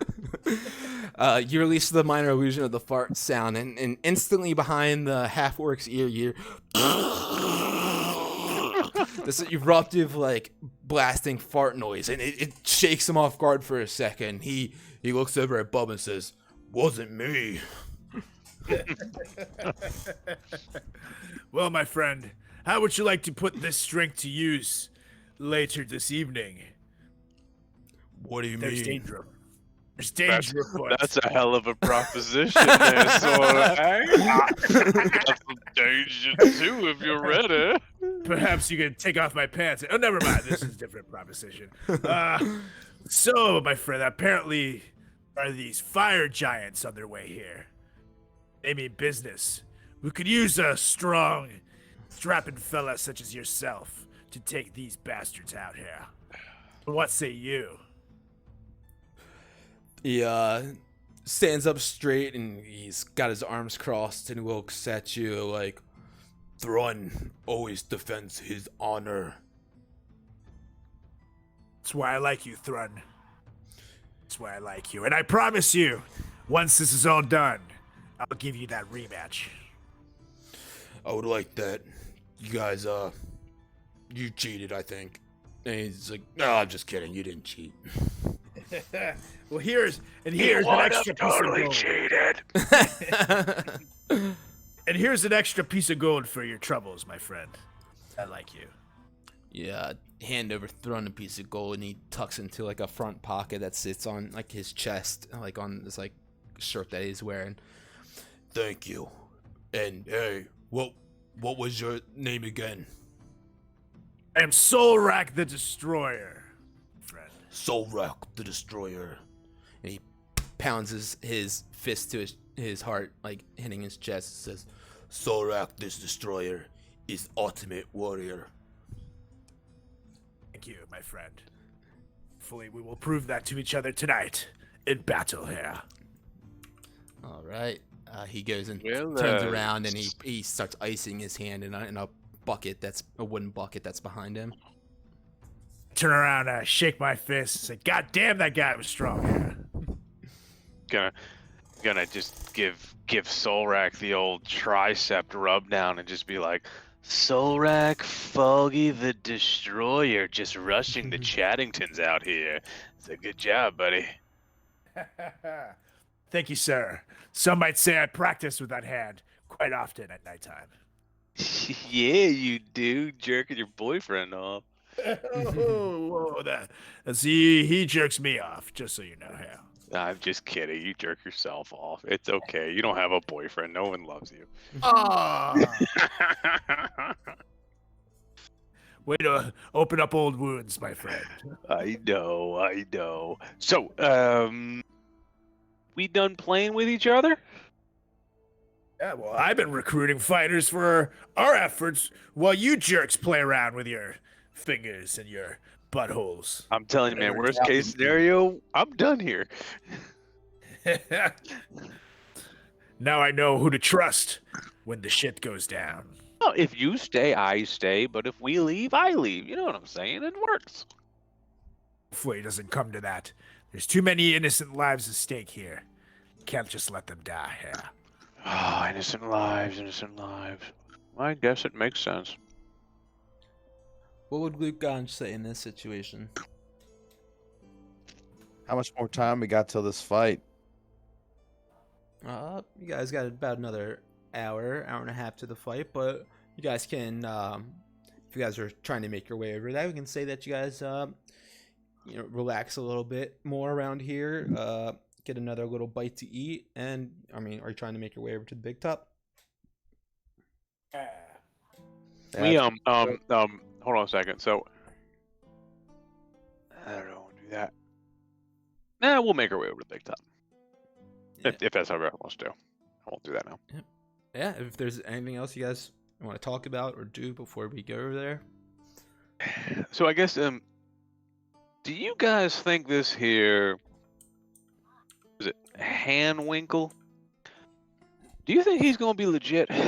If we enter this here big top, do you think it's gonna be legit fair? Or should we do a little bit of stealth looking around first? Yeah, recon, that's the word. There you go, Lukey.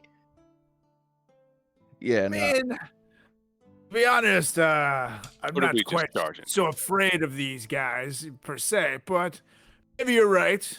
Maybe you're right. It's best to be stealthy, just in case. If Okay. it looks good, we'll go in there. Okay. Let's just kind of head over. I guess we want to just kind of head over to the big top, poke our heads in. Sure. Exactly. Yeah. Whoops, not the right song.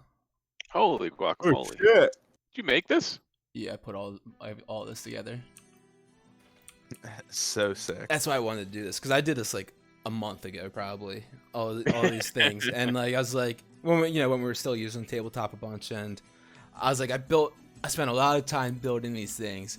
I'd be damned if we're not gonna use them, because it's not gonna work the same in above VTT. I love above VTT, don't get me wrong, but I feel like this set an atmosphere a lot more for this. Yeah, no, this is really cool. This is a really cool switch right here. Thank you. This is sweet. All right. We'll be back on Above BTT next week for you nerds out there who like that shit. So, yeah, don't worry. You fellow nerds. And then we're gonna talk shit on it for the one time we don't use it after we praise it for 4 No, weeks. it's- Be like, oh my god, I love it. It's awesome. And I do love it. And they actually added audio This is to it now Patreon. too. You have a Patreon? No, that's the map. That's the bottom of it. And then got I laid all this like shit on top of it and everything. Got it. Yeah. So I found like this image and then I made it into what it is essentially. Oh yeah, so you could actually load this image into VTT and then just drop circles on stuff. Totally. Cool. Love it. All right. So you guys, you make your way up to the main big top tent finally. And I'm gonna delete Big Bird. Yeah. And you can hear the roars of applause in the crowd as you enter through the draperies that open up to the circus tent. And you see the stands filled with all sorts of folk cheering on a center area where 4 fighters are battling against what are now 3 dire wolves, with 4 others dead around the ring.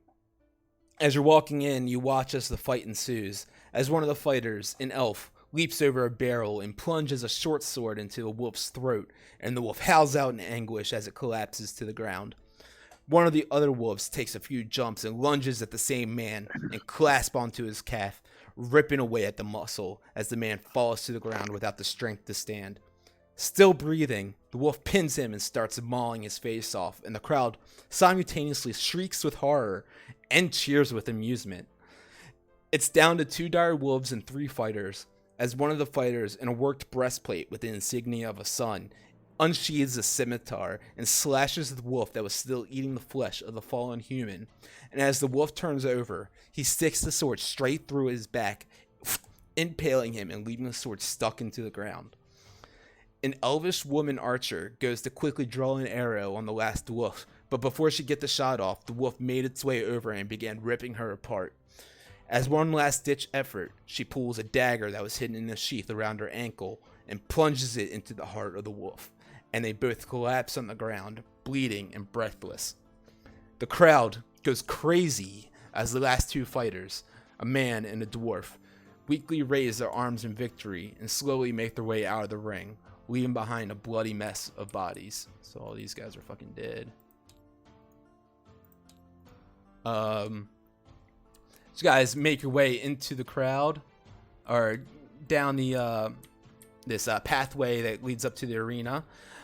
A man walks over to you in a lavish coat, wearing many golden pieces of jewelry with precious gemstones inlaid in them. He's got a cane in hand and a curly mustache. And he introduces himself to you guys as you guys walk in and says, "Well, well, well, quite the fight, am I right? Well, oh my, yous looks like the fighting type." And then he looks down over at Wilmore and says, "Well, most of yous anyway. You fellas here to sign up for the battle ring? The pot is looking mighty fine this year. Oh yes, mighty fine indeed." Next fight starts in. He looks over at the sundial, sitting on the west side of the room. Says, "Next starts looks like it starts in 15 minutes, and we sure could use another group. What you say?" Why, no, thank you. We came to scout the fighters, not fight them ourselves. "Oh no, I'm sorry. You will not be fighting the fighters. We have a nice menagerie, if I may say so, of some creatures that you may entangle yourselves with." Yeah, I don't need to prove my worth here. I need to see what you have. First and foremost, let's just get this straight, my friend. Only one person can have a fantastic accent as this, okay? So I need you to smoke a cigarette, have a beer, change. But anyway, what is this? I mean, here's the thing, right? You know, we are here trying to, save the realm, make sure Phandalin doesn't get burnt down by fire giants and all this stuff. But with that said, what's the pot if we win it all? "Oh, I'm gonna have to count it all when I get in the back there, and maybe I'll smoke a couple cigarettes. But let's see what we got today. It was a couple hundred gold pieces, and we also have that the very notorious championship belt, and maybe we even have a couple of other things that we give to these folks who win. If you do win." Did you A say notorious belt? championship belt, you say here? "Oh yes, it is quite fabulous if you ask me. It is splendid." Well, I am a sucker for a badass championship belt. Let's do it then, here. Luke, I'm you in. in? What the hey? If you guys are doing it, then I'll join you guys. Well, it sounds like we got ourselves a group to sign up for. All right. Now, what group name should I put y'all under? Wilmore and the Chattingtons. group, Wilmore and the Chattingtons. Solrak and friends. Wilmore and the Chattingtons. Oh, that is a Damn it. lovely name. Isn't it? If I don't hear anything better in the next 15 seconds, that is what we are going with. Solrak and the Destroyers here. The Ganges. If I don't hear anything better in the next 15 seconds, that is what we are going with. Poo poo pee pees. Poo poo pee pees. Okay. The Three Amigos. Ooh. Like poo poo pee pees better.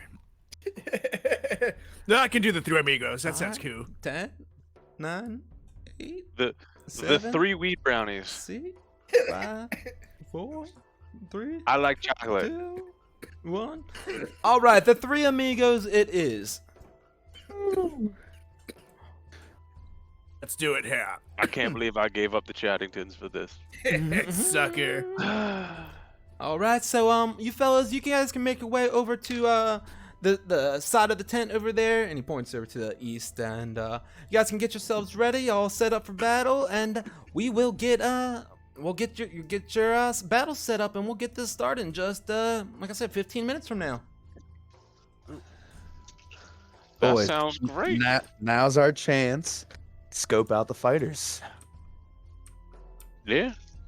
I see if because here's the thing, these fighters are gonna fight whatever comes out of here. So if we kill everything, then we get all the fighters. Absolutely. And we could use all the numbers we can get. But I am very I don't know how I feel about this. I tell you what, let me run a little bit of Chattington on this guy. Okay? So That's good. give me 1 second here. I'm gonna cast Disguise Self, Okay. and I'm gonna turn into Sweetums. Okay. Okay. I'm gonna turn myself into Sweetums, and I'm gonna. So we're all over in the corner, and I'm gonna run back out to the guy.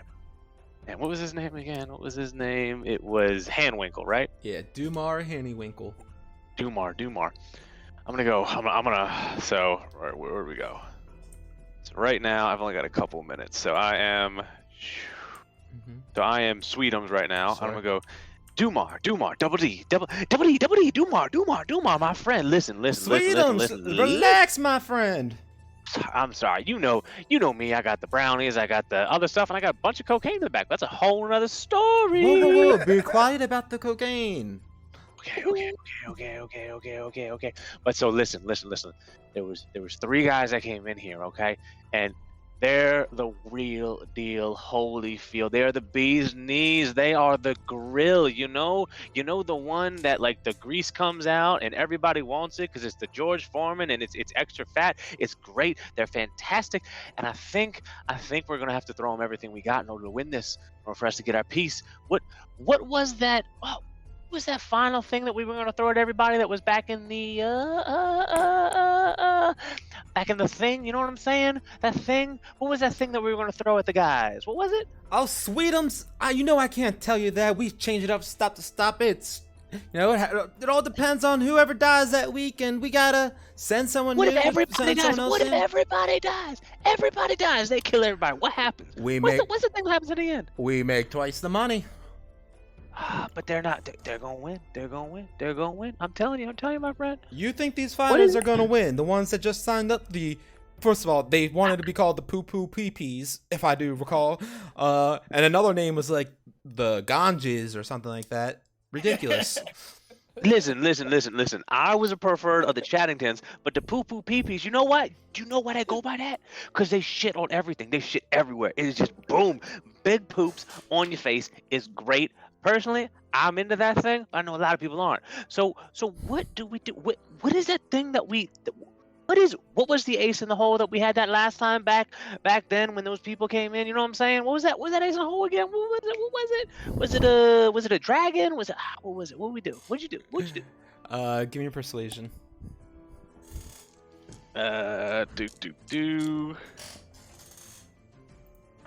Skills, persuasion. Oh, I love my persuasion. It's a +9. Yeah, it's absurd.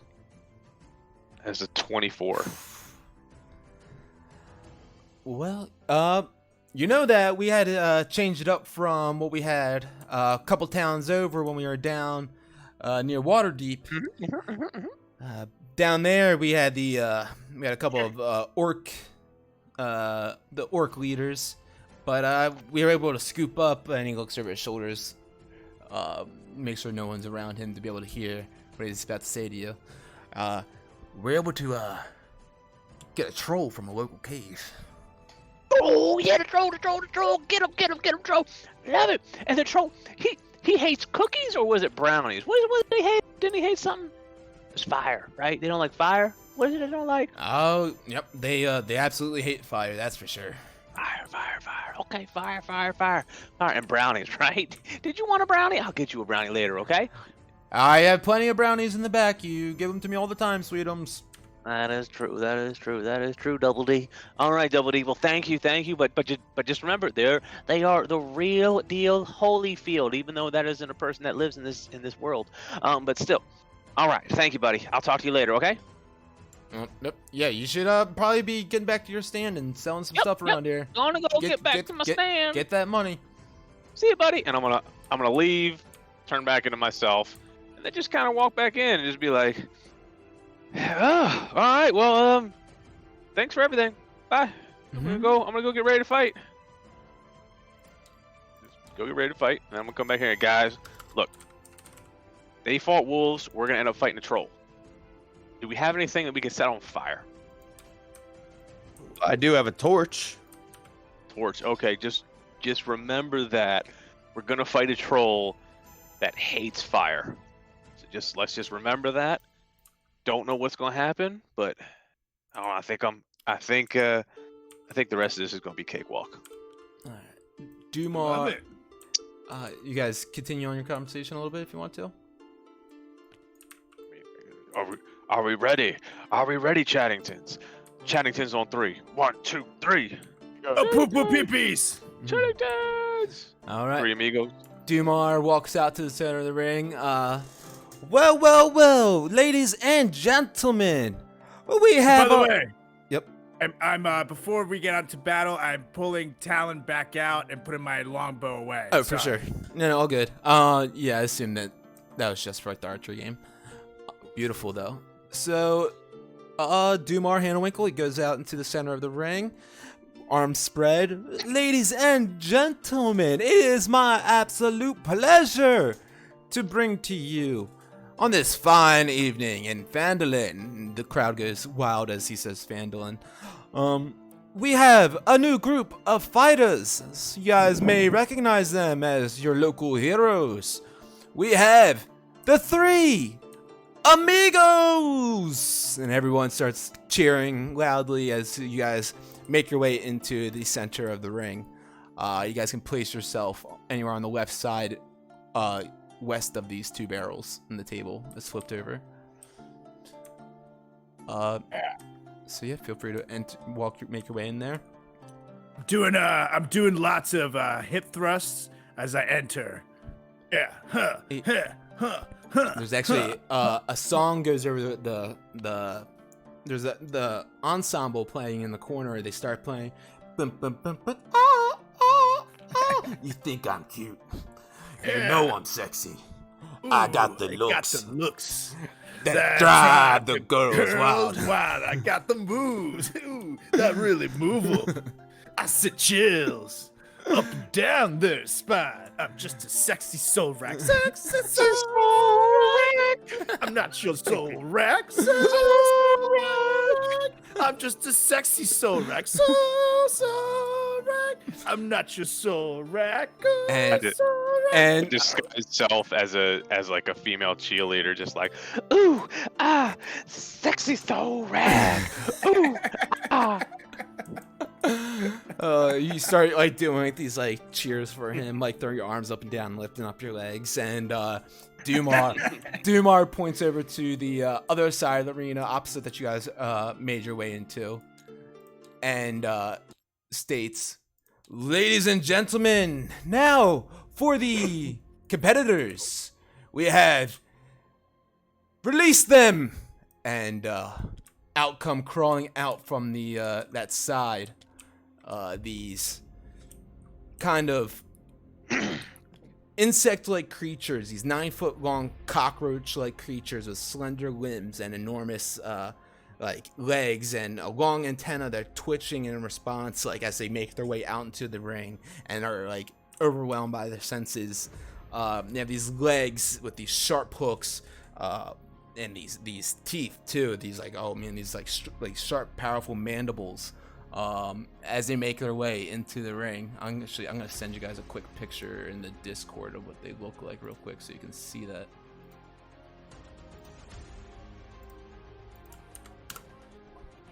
Whoops. Oh, that didn't work. You just snap a D pic in the Discord. I tried to. No, that didn't work. Give me one more second.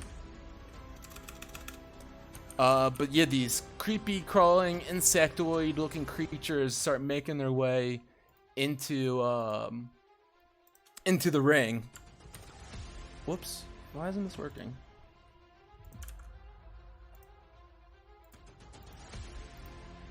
Copy image address. Paste. There we go. Ooh. Yeah. They start creepily crawling. They make their way into the ring. And what do you guys? What's your reactions when they start making their way in? Boys, I say we stand side to side, stick close together. I And put on that my way ring of invisibility. we can watch each other's backs. And you cast yourself invisible. Yep, I cast invisible. All right. These creatures start making their way in with their pinchers looking up and going kind of crazy, and their antennas feeling all around. And they notice you guys on the opposite side of the ring.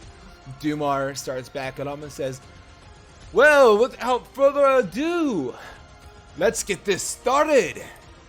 And I need everyone to roll initiative. Damn it.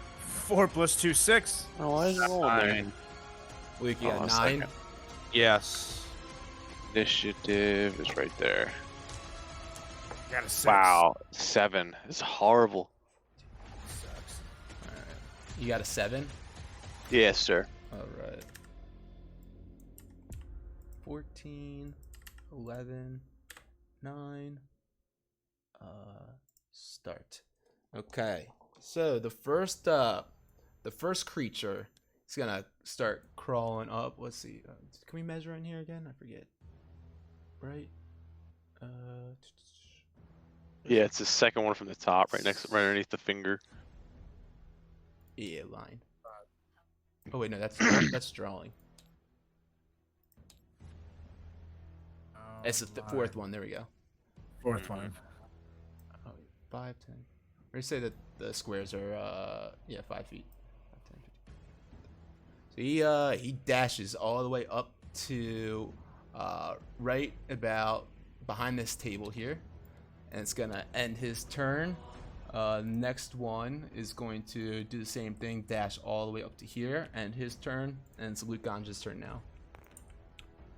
All right. All these ugly bitches. I am going to move up to this one and attack him with my Lightbringer. Okay. So you go up to approach him, you go to attack him, and 26. yeah, you hit him with the Lightbringer. Go ahead and roll damage on that. So 13, or I'm sorry, 7, and then it's a second D6 or D8, No, right? 13 is right. You just now the Oh. the second one is just a singular D8 now. Okay, yeah. Well, did you command it to glow? You never said it was glowing. So, I asked you last week if I had to do that, and you said no. well, that was last game. We were like in the cave still, and you had it glowing then. Fuck me. All right. I mean, okay.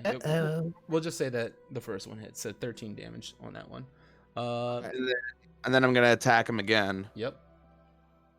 Because you get 2 attacks now.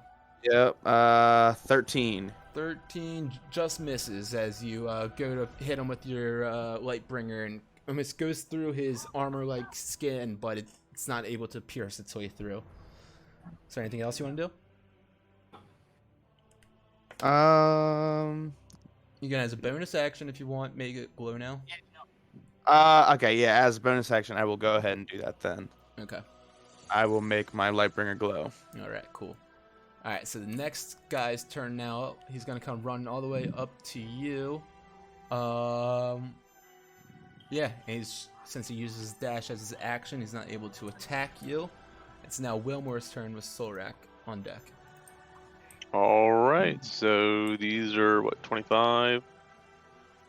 5, 10, 15, 20, 25. Can I hit number 1? Yeah. Or He'll have yeah, a so bit of an first- AC bonus for being a little bit covered, but yeah. all right, so first I'm going to cast Hex Okay. on him, and then I'm going to do Eldritch Blast times 2. So Hex What? on Not- number 1. Why is this doing this? I hate my laptop. Cast. Okay. All right, I'll do it in the app. Hex and then Eldritch Blast. Let me pull it up. What ability for Hex did you want to do? Oh no, it's just the standard hex. So I get a D6 if I hit. It's when you cast Hex's concentration. Yeah, but when you Yeah, cast something Hex, like that. doesn't it give a disadvantage on a ability check that you choose for someone? So that's a different hex. Gotcha. That's the Hexblade hex. This is just the hex. Gotcha. Yeah. Yeah, so I have that. So we casted that, and then we're doing Eldritch Blast. First one is a 13, 13 misses. and second one is a 20. 20 hits. All right, so first is so 5 5 points on of the Eldritch Blast, force and then the damage. Hex is an extra 1. So 6. Okay. Solid. Yep, you shoot an Eldritch Blast his way. It does a little bit of force damage to him. You see it coursing through him. Anything else you want to do? I think I moved as far as I can. Yeah, that's bonus and everything, so I'm good to go. Cool. Solrak, you're up. All right here. So, running up here to number 1. And then I'm gonna. It's all good. I'm gonna hit him with my talon here. All right, cool. Go ahead and roll for it. So let's do this. So- 14 plus 7 here. Yeah, that's a hit for sure. 2, 1 d8. 5 damage total here. Okay, 5 points of damage to number 1, right? Yep, cool. As you slice him down with Talon, looking like piercing through his armor-like skin. Anything else you want to do? And actually, I'm gonna do my my bonus action surge here. Hit him with Talon again. Okay, yeah. So just make sure you mark that. But yeah, for sure, go ahead and roll, hit that. Marked it, and then let's do it. Damn it, an 8. 8 to hit, misses. So you go out, Fucking you hell. feel an energy burst through you as you were successful in the first hit. You try to take another swing, and it goes wide and misses him. Is there anything else you want to do? No, I'm good. All right, so the first one is up now. He's got Luke and you in between him. Luke did a bit more damage to him, so he's gonna go ahead and take a bite at you, Luke. Let's see. I'm gonna I'll be back. Sure, he rolls a 17 to hit. Damn, that hits. I'm a What's your- 17. No. Can't do that. Cutting words. It's a D4 or 6. It's a 6. It's a D6. Okay. Nice. Yeah, so 5. So he ends up missing you as Wilmore shouts out a nasty remark to him, and it gets his attention, and he was able to just miss the attack on you. This one over here, though, let's see, he's 5, 10, 15, 20, 25. He's going to go up behind Solrak, and he's going to go and try to bite him also. He hits him with a 20 total. No reaction. Oh, yeah, you already did a reaction, so you can't do anything. So he's going to go and see if he hits him with that, or what the damage is. He does 6 points of slashing damage on him, plus 6 points of acid damage. Oh, fuck. So 12 points of damage total, and Solrak is now grappled in the giant kind of claws that he's got on him, and his mandibles are looking like he wants to take another bite out of him. So Solrak is now grappled, and he did 12 points of damage against him total. I always have to remind him. Oh yeah, I just wrote it down. Luke, you are up now. All right, I'm gonna try and finish off this fucker right over here. So I'm gonna attack him twice with my Lightbringer. Okay, to number 1, right? Yeah. Yeah. Oh, nat 1. Yeah, you hit him with the Lightbringer, and the tip of it go through its armor-like skin, and it's just sticks there. It doesn't pierce through at all. And 15. 15 hits. All right.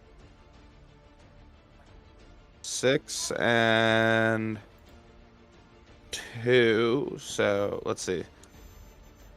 8 plus 6 is 14. 14 is correct, yeah. Cool. Yeah, big hit. Glowing radiant light shining from your rapier pierces into the same spot that you tried to hit before, and then ends up puncturing that way. And this guy's looking like he's feeling pretty weak now. Sheesh. Anything else you sheesh. want to do? I feel like I And I'm need. back. Solrak, you got 12 points of damage done to you, and you're grappled. Oh, what? It was a hell of a pee break. Yeah, right? Oh, fuck. I think I'm taking a poop. What the hell? Luke, anything else you want to do? All right. So I think I gotta try and do a little bit more damage to him. So what I'm gonna do is hold up my sword and do a cacao, and I'm gonna cast my spiritual weapon on that guy that I'm fighting right now, and it is a green staff. At the top of it has this very bright emerald green pot leaf with thousands and thousands of tiny ornate crystals glowing throughout it to represent the land of Ganj in which I come from. And out from the center is a sharp gold beak representing the Arakakra nation. I love it. Nation. You mean it looks like this? That's the one. All right. It's very subtle. It's very subtle. So this oops, let me change the music, the battle music again. Nah, man, we're chilling now. Yeah, right. So yeah, you conjure the spiritual weapon to appear next to the bug-like creature that just you just attacked before, and yeah, you want to go ahead and roll to hit with that now too? Yes. So let's see. Ooh, 18. 18 hits. And can I divine smite that? I think you can, but just Let me. I would just roll it. Okay. All right. Oh shit. I gotta go back to my spells. There we go. 7. Alright, so this spectral weapon, it looks like a staff with a pot leaf on the top of it, with a ton of like little serrated edges and crystals embellished in, and a bird-like beak protruding from the center mass of the pot leaf, appears out of thin air and attacks this bug-like creature and slashes it down, and it's it slashes it right through it, and this essence of this creature is now dead and laying there bleeding this like vile looking blood from it. Anything else you want to do? Yes, I am going. Actually, I can't move, can I? Would that be too many moves? No, you can move for sure. Yeah, you can move away from the other guy. Oh yeah, so yeah, I'm going to move, and I'm also going to move my weapon onto the one that's You can't attacking Sporlack. can't move the weapon yet. That's a bonus action to do that. Okay, gotcha. All right, And so then you I'll cast it as a bonus action. So you already, yeah. Cool. All right, so then I'm gonna fly away. I guess right here. And then my weapons. It stays there. Yeah. So as you fly away, the one Enke next to you goes reach up a Was I really that call. close to it? he's 'Cause I was he's like- got to reach. But yeah, no, Yeah, but- he misses though. He misses though. Relax. All right. Wilmore, you're up. Cool. Oh no, I'm sorry. It's that Enke's turn now. He's gonna go and try to. I don't know what just happened. He's gonna go. Let's see, 5, 10, 15, 20. Oh, you're invisible. Oh wait, no, but you cast a spell, so you're not. I'm visible. Yeah, I'm visible now. 5, 10, 15, 20. He's gonna go running up to you, and try to bite you. rolls a 22 to hit. I can't do nothing about that. Yep, so he's going to go ahead and he does 14 points of slashing damage and 2 points of acid damage, and you're now restrained by him, or grappled by him also. Jesus, 16 points and grapple. Yeah. Okay. That was a big first hit. Yeah, now it's your turn. All right, so I'm gonna move my hex on him. Okay, and you can try to break plan. free from the grapple, of course. I can just straight up attack him though, right? Yes. No, or do I have to break? I don't know how grapple works. Grappled? No, I don't think you like your speed definitely becomes 0 when you're grappled. And I think you have to get out of it, but let me double check that.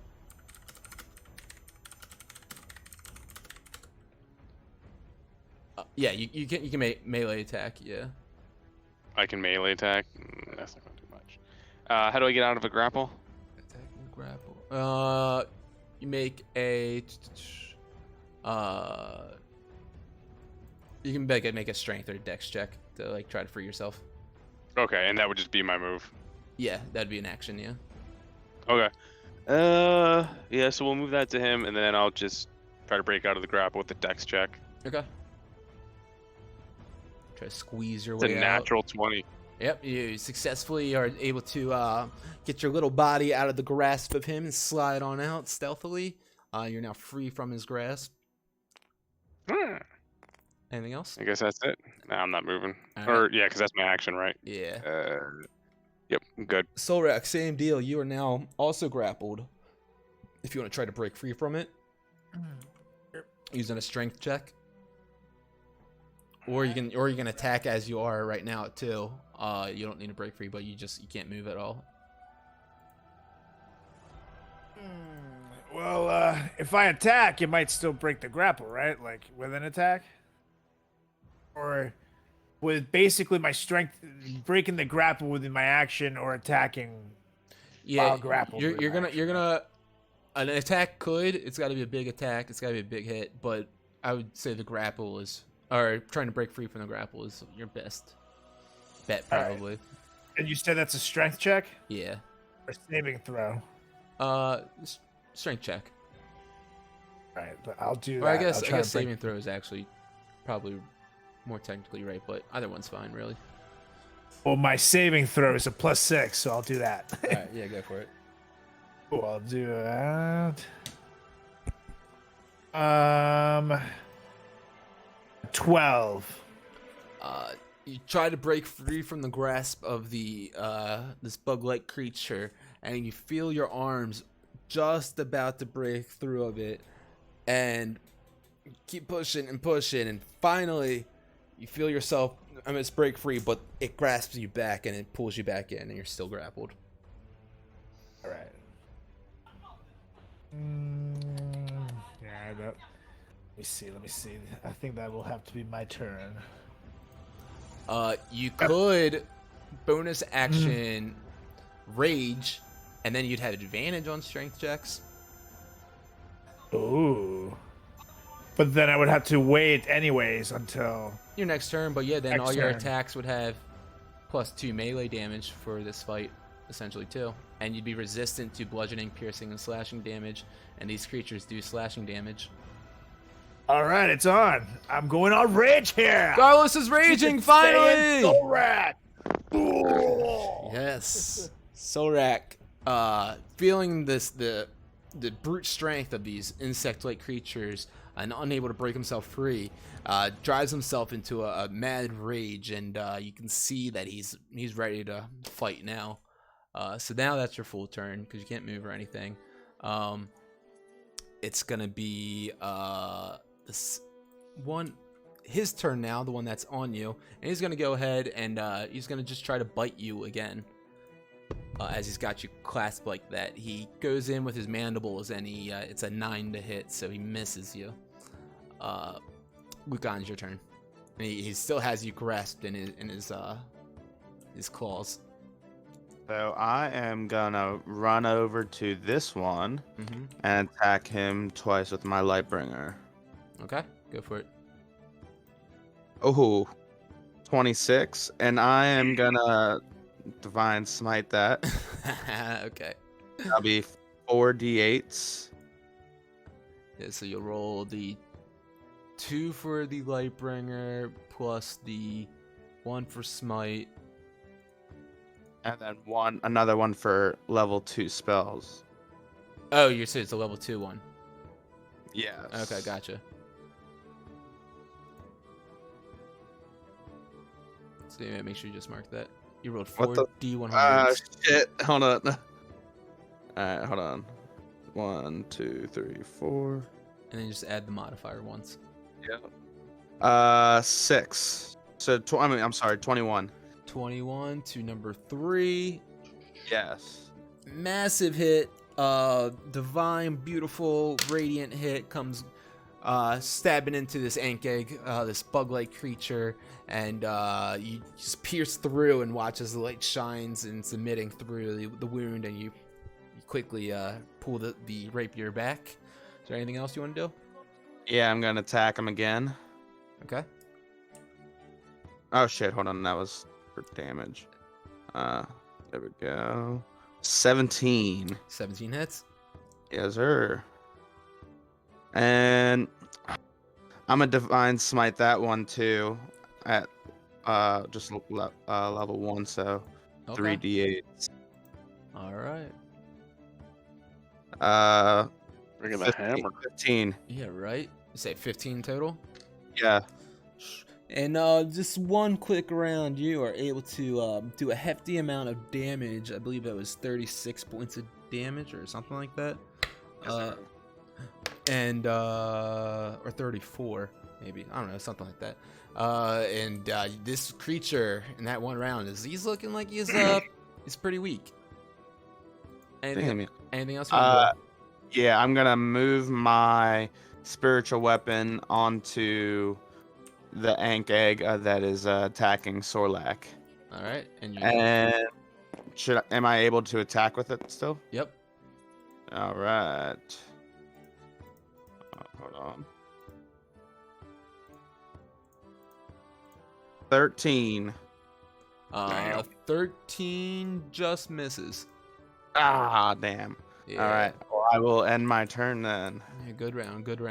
Let's see. So this one now, he's up against Wilmore. He's got him restrained still. He's gonna go to attack you. I thought I broke through. I broke Oh out. no, that's right. You did break out. That's right. But Yeah. it hits you with an 18. He hit me with an 18. It's just him. I'm gonna pop a shield. Okay. And your armor class is what? My armor class is 18, right? Yeah, so he would have hit with that. Yep. So you successfully throw up a shield. The shield. Let me see. Yeah, I got 4. Yep, I'll do a shield. Yep. So you successfully see this this attack coming in. He's about to try to pinch on you with his mandibles, and you pull out the loot and you hit a cord on it, and a shield pops up around you, and he's unable to break through that. It's now your turn. He's got Hex on him already, so Eldritch Blast 1. Yep. It's a 19. 19 hits. That's gonna do 13 plus Hex damage. Yeah. So 13 plus 1, so 14. you shoot out this this Eldritch Blast spectral force out of your loot, and it comes blasting into this insect-like creature, which already has a hex curse on it also. And in that hit, it just completely just obliterates, and the crowd kind of cheers a little bit in horror, but also amused as that one is dead. And then I'll throw my other one at number 2. Okay, yeah, it's your bonus action. Cool. Anything else? No, this is the regular, but it's an 8, so it doesn't hit. So all right. Okay, And then gotcha. I will. Yep. And then I'll just move over to kind of right behind Ganj. Beautiful. Solrak, you're up. Still in Still his. grappled by number 1, right? Yep. But you have advantage now. All right, partner. Let me strength check this bitch to get out of this.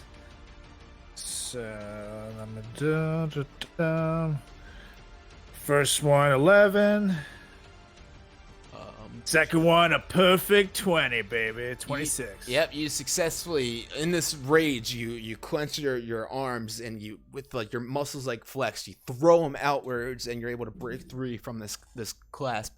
Do you want to do something else now that you're free? But I don't think I can. Yeah, there's not really much else you can do. You could maybe do your second wind if you wanted to, but Nah, it's not worth it. I'm good. sure. It's top of the order. It's this Ankeg's turn. He's now broken. You've now broken free from his grasp. He's gonna go once more time and try to bite you. 23 to hit.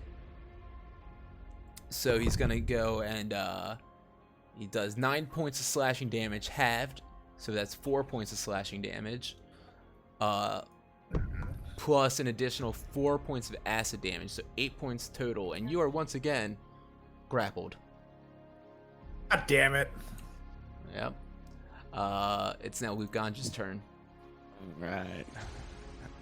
I'm coming, Sorlak. So I'm gonna fly on over here and attack his bitch ass. Okay. Go for it. 23. 23 hits. Yes, sir. So 13. And then I'm gonna attack him again. Wait, 13. Yeah. Yeah, because it was 2d8s. Plus 6. I just saw. Oh, okay, gotcha. I thought the 7 was the. Gotcha. Okay. It's 7 Yep, and plus 6. Yep. No, gotcha. 17 hits also. Yep. And I'm gonna smite that one too. Okay. So 3d8s. Geez, 13. Fucking garbage. And then bonus action, bring the hammer with the spiritual weapon. Sure. Yeah. Roll a hit for that.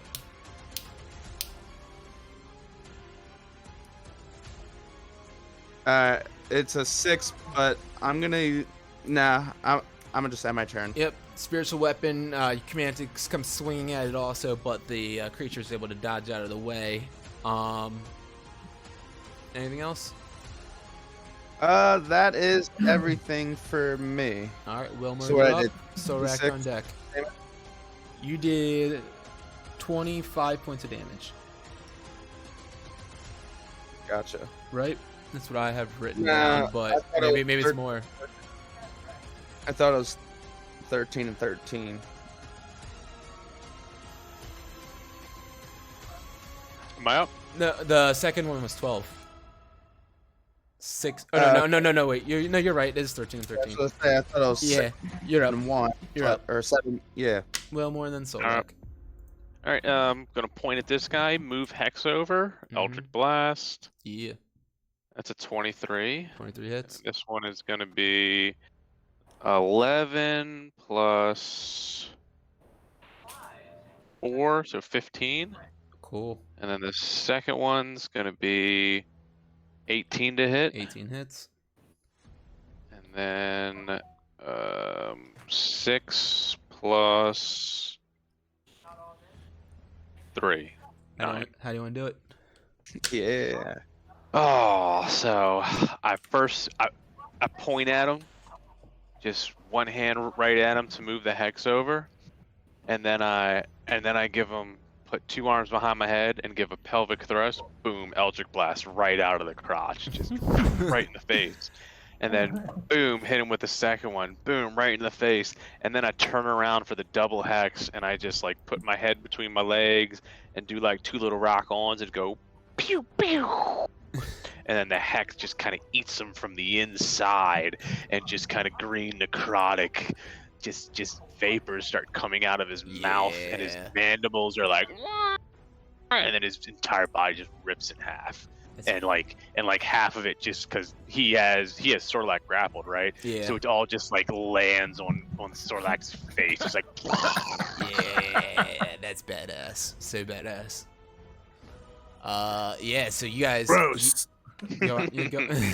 He shoots out this crackling energy and a few different fancy maneuvers, and he's able to take out this ink egg, free you from its grasp, even though its corpse kind of dismembers and falls on you and gets some of this like gross slime on your boots and like down your leg a little bit.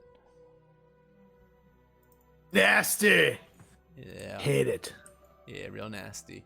Dumar Hanawinkle makes his way back out into the center of the crowd and says, "Ladies and gentlemen, what a wondrous fight, if I may say so. It was truly a spectacular fight.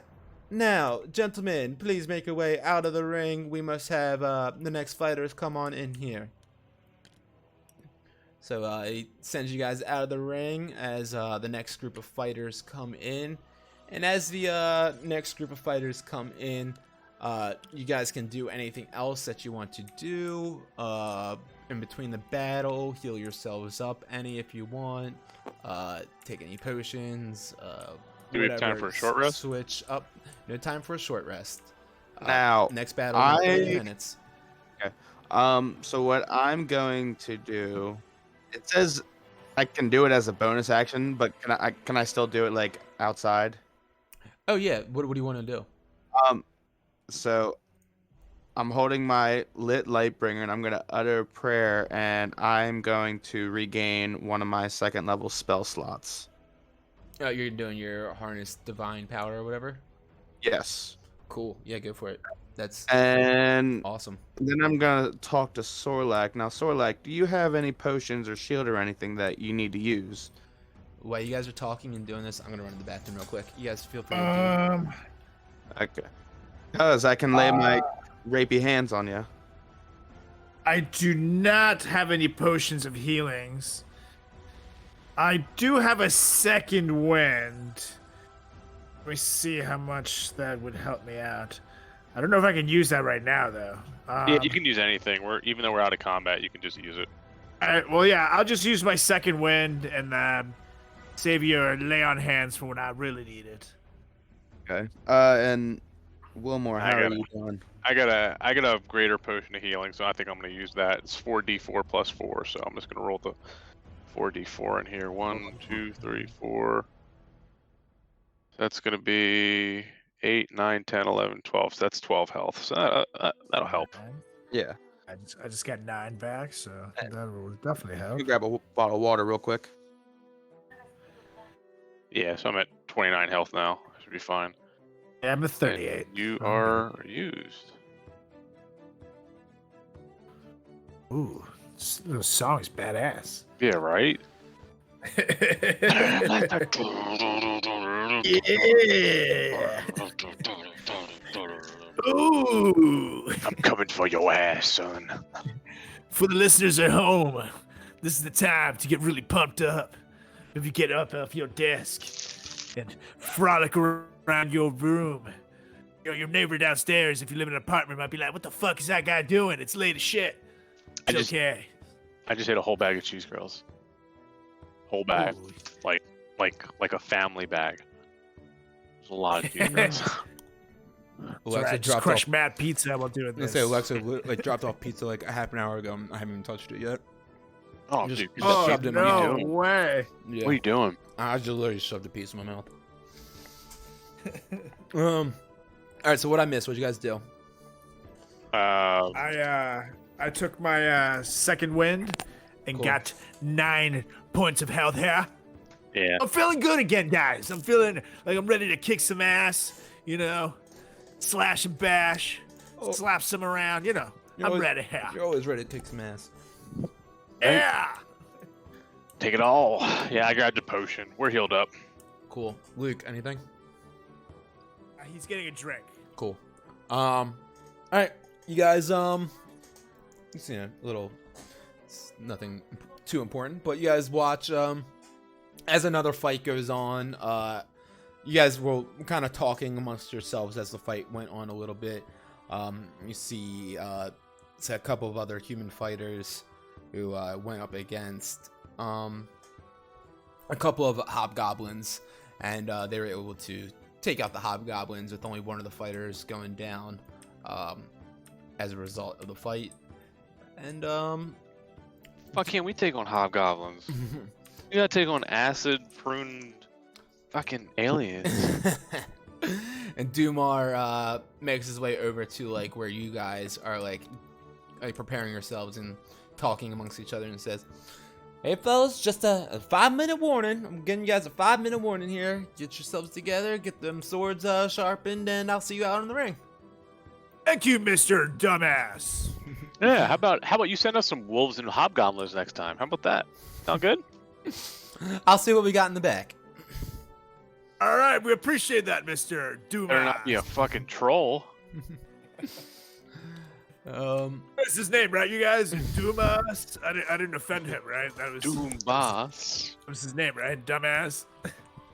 Hannah Winkle It's is my graphic teacher in high school. What'd you say? Hannah Winkle, that's the name of my Hannah graphics teacher in high school. He Are would you serious? throw X-Acto knives at the wall. What's up? He would throw X-Acto knives at the wall. Did he? Oh, did he not do that for you? No, he must have been. He was old when I was Yeah. in school, so he must have been really old when. Yeah, he didn't. He was very senile by then. huh? They didn't piss him off as much as you did, apparently. That Luke sat at the Throwing wall. fucking knives in public school Only in the or country. private. I don't know you. Yep, only in the country. So Dumar makes his way back out into the center of the ring after that fight that you guys kind of watched a little bit, finished up, and then announces again, "Ladies and gentlemen, put your hands together once more for the three amigos." And you hear the crowd goes, cheering. They're excited. It's all your guys' last fight and the display of power that you guys showed, and they're excited to see what you guys have to bring on this one. And Dumar says, "Well, they were so quick to take down these little bugs that we had stored in the back there. Let's see if we can maybe challenge them to something a little bit more enticing. Ladies and gentlemen, put your hands together for the owlbears." And out of the curtain comes crawling these two ferocious looking owlbear. These little, it's a monstrous cross between a giant owl and a bear, and with like the body of like a bear, this kind of beak like an owl with these feathers on its head, and let me send it to the chat for you guys real quick. Nope, that's not it. Delete that. I hate it when this shit doesn't work right. You should be able to just copy image address, paste it in there, and it works. There we go. Yeah, they got this ferocious look to them, and they look aggressive as they come out of the ring. And Dumar says, "Oh, I just remembered, we forgot to feed them today. Without further ado, let's get this started." And let me clear the initiative on this real quick, and we can get another one rolling. Anything you guys say as the owlbears make their way out? Well, boys, it's on. Let's get it. All right, roll initiative. Roll 19. Roll the 20. 17 plus 2, so 19 here. Cool. 20. Luke and Carlos, what's your dex? Plus 2. Luke? Let me see. Oh shit. Plus 3. All right, so it's gonna be Austin. Luke first. But you guys, it's all you guys first, and then the owlbears. So it's Wilmore, Luke, Solrak, and then the owlbears. They made their way in, crawling up and smelling like kind of the blood that's drenched into the ground here, and the bits of flesh and bones that are in here. And they're looking hungry. It's Wilmore's turn. Is my hex still up? It's an hour concentration. Yeah, we'll say it's up. Okay. As long And as then- you're concentrating on keeping it up. Yep. I Yep. know, Yep. I know you gotta try really hard to keep it up. Yeah. All the time. You should take a pill for that hair. Yep. So I'm gonna put a. Hold on. How do I get this off? It's the fourth I'm one. gonna move my hex to number 1, and we're just gonna go 1, 2. Eldritch Blast 1 is a nat 20, 26. Ooh, with a hex on it, right? The hex on it, so it's 13 for the crit damage, and then Cool. 6 for the hex damage. Damn, so 19. 19. And then Eldritch Blast number 2 is 24. Yeah, 24 hits. So damage is 10 plus hex.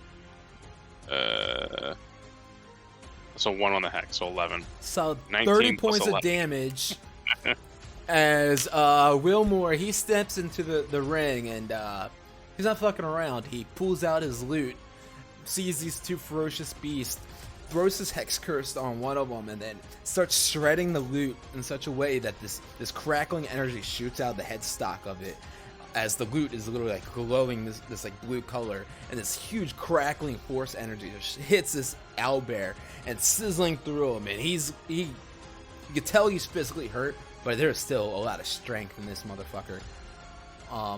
Anything you want to do? Anything else? I'm just gonna kind of duck behind the boulder. Cool. Luke Gons, All right, still back on deck. Chaddington, good work. Let's see if I can match that. So I am going to fly up to him and attack him with my Lightbringer. All right. And it's still glowing, I'm assuming, right? Do I have to announce that before each battle? It's the part of the thing of the sword is that when you command it to glow. So you got to command it to glow. Gotcha. All right. No, because I feel like there's battles. All right. Well, never mind. Because you That were in the cave and had it glowing because it was your torch. Okay. All right. All right. Gotcha. That makes sense. All right. Oh, are you fucking kidding me? Not one. Oh, that's 2 nat ones today. And all right. Well, then I'm gonna attack. Actually, I'm gonna use guided strike on that. All right. Well, first roll a D100 real quick. Oh. That's funky. Wait, was that a D1? No. And that's good, right? No, that wasn't a D100. I Yeah, it don't was. think. Yeah, it was. Was it? Yeah.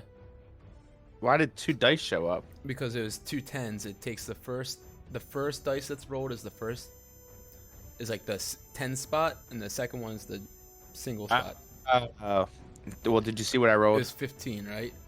Yeah. So you go to take a hit with your Lightbringer, and you try to pierce through his skin, and you end up tripping and falling, or you end up tripping. Roll a dexterity saving throw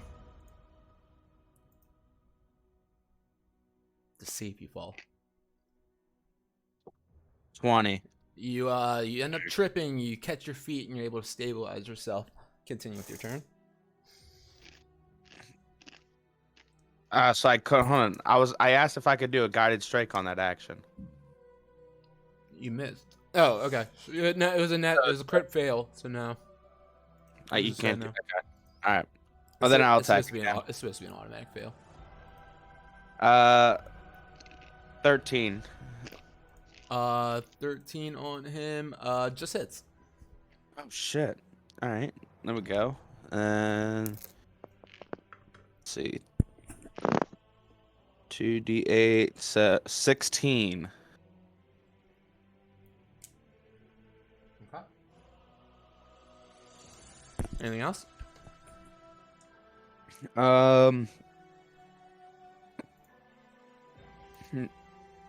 That's it. I get my turn. Solrak.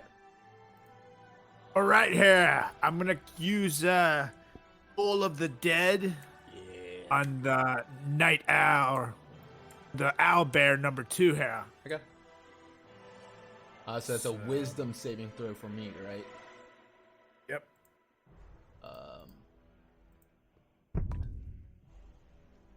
I rolled a 16. My wisdom's 11, so I guess you got it. Yeah. I think the saving throw on that's 11. God damn it. Yeah, I haven't gotten a success on that yet. I don't think. Oh, I know. I was just saying, Toll the Dead sucks. It's honestly, it's an awesome spell. I use it all the time on my Wednesday games. It's just, yeah, it's just been unsuccessful for whatever reason. Yeah, a fighter's not going to have a good spell DC Yeah. naturally. Well, that's not cool. Well, yeah, that's it. you can run up a little bit if you want. You know, you got 30 feet of speed if you want to use any of that. Yeah, come up over here behind this barrel up here. Yeah. Cool. Okay. It is now the first owlbear's turn, who's got Luke Gons right in his reach. He's gonna go ahead and he's gonna make 2 attacks, one with his beak and one with his claws, as he tries to swipe you. He stands on his hind legs and he tries to swipe you with his claws. He rolls a 23 to hit. And he does, man, that's so weak. 8 points of slashing damage on you. And then he goes to bite you with his beak, and he rolls a 9, so he misses with the beak. So I'm sorry, you said 8 damage. Yes, slashing damage. Yep. Okay. Yeah, I mean he was standing right up against you. It's now the next one's turn. He's gonna go running up to Solrak, and actually no, he's gonna run over to the side and try to help the other one over here. He sees a nice turkey dinner over there, and he's gonna try to do the same thing. First attack with his whoops, wrong roll. He's gonna first try to attack with his claws. Rolls a 22 to hit, and he hits you for a total of 16 points of damage. Fucking kidding me. He then goes in with a beak, hits with a 21, and does 14 points of damage on you. So I'm down.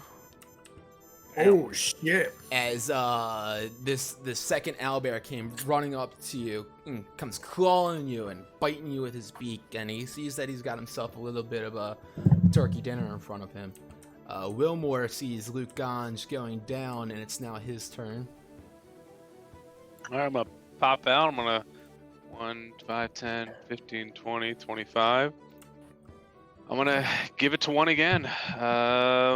He's cursed already, so Eldritch Blast 1 is a 9. A 9 misses. Second one is 12. 12 misses also. 12 misses. All right, that's it. All I right. thought I hit with a 13 though. Exactly. I rolled 12. That, those are different numbers. 13. Luke, you're up. This owlbear beak, digging into your plumage, if you will. Go ahead and roll a death saving throw. You might still have some of those healing thingies. me? Oh, that's 2 fails, Luke. Are you fucking kidding me? Luke rolls Hey, a Luke, nat- don't you still have a healer's kit left? He's down though, but yeah. You can't do it when he's dead. Yeah, but that's what those are for, to bring you back to stable. The Yeah, we healer's have to kit. get to him. Someone else has to do it. Oh, he has them still on. Yeah, oh, but- I would but have he's, to use he's the. done. Okay, he's okay, okay, unconscious okay. though. You can't do it to himself I get it, I unconsciously. get it, I get it. Literally 3 not ones. Wait, why'd you just roll? Oh wait, you had other nat No, ones I'm- earlier. Yeah. Oh, that's right. That's Oh true. yeah. Yeah, just do that Solrak, one you're clip. up now. You see Luke Ganj still laying there. Almost All dead. right. Which is the one biting him? Number 2 or number 1? Yes. 2. Number 2. All right. Well, I'm gonna run up and attack number 2. Swing talon at its neck. Try to stick it in there. Bite of my birdie friend here. All right, go for it. So let me see. Talon. Damn it, a fucking 10. Yeah, that misses. So Luke, how much health do you have, Luke? 0. Weren't you had full health, right? Or were you not? No, because you hit me with the first one for 8, and then And 30? Yeah. Okay. Alright, Solrak, anything else? Nope. Alright. So it's now the first owlbear's turn. He's gonna crawl over Luke Gange's body and go try to take a claw attack on you, Solrak. Actually, he's gonna take a claw attack at you. Oh, he rolls a 26 to hit. Jesus. And he does 15 points of slashing damage to you. Great. I am fucked. It's now the next one's turn. Oh shit. He's gonna go ahead and do the same. He's gonna turn his head and he's gonna try to take a beak attack at you. Just kind of throw his head in your direction, and he tries to clasp down with that owl-like beak on his face, and he rolls a 9, so he misses.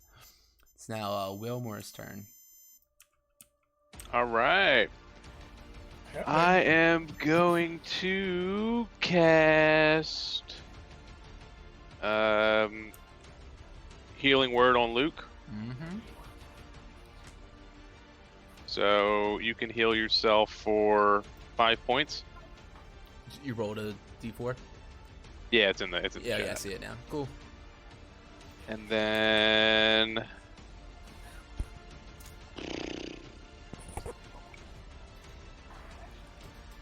guess I gotta do it. 2's healthy, right? Yeah. 4.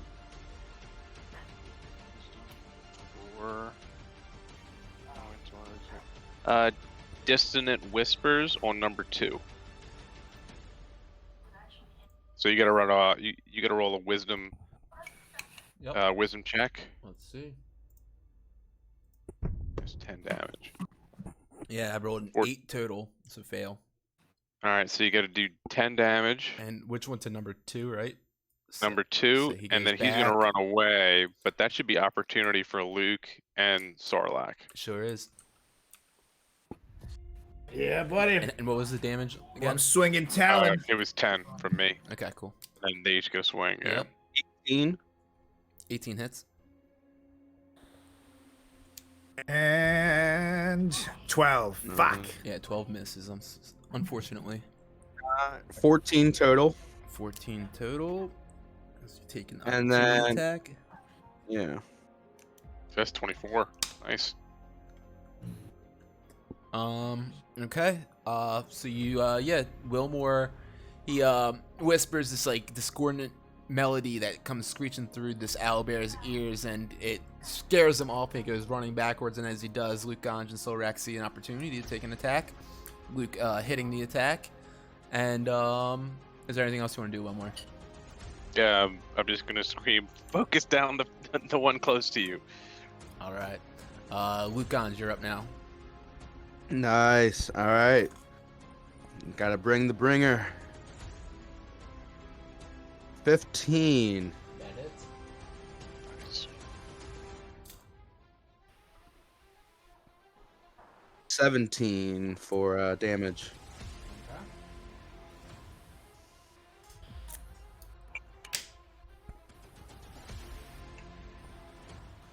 And then I'm just gonna hit him again.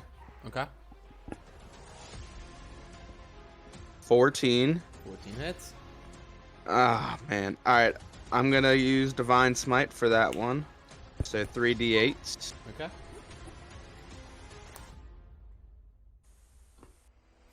– 23.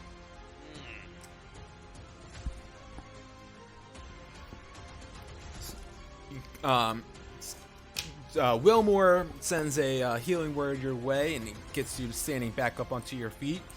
And as you stand up, you see this owlbear still standing next to you, facing Solrak, ready to attack him. You, with Lightbringer still in your hand, you pierce him right through its chest, and you see this glowing, radiant light shining through the puncture hole where you stab him.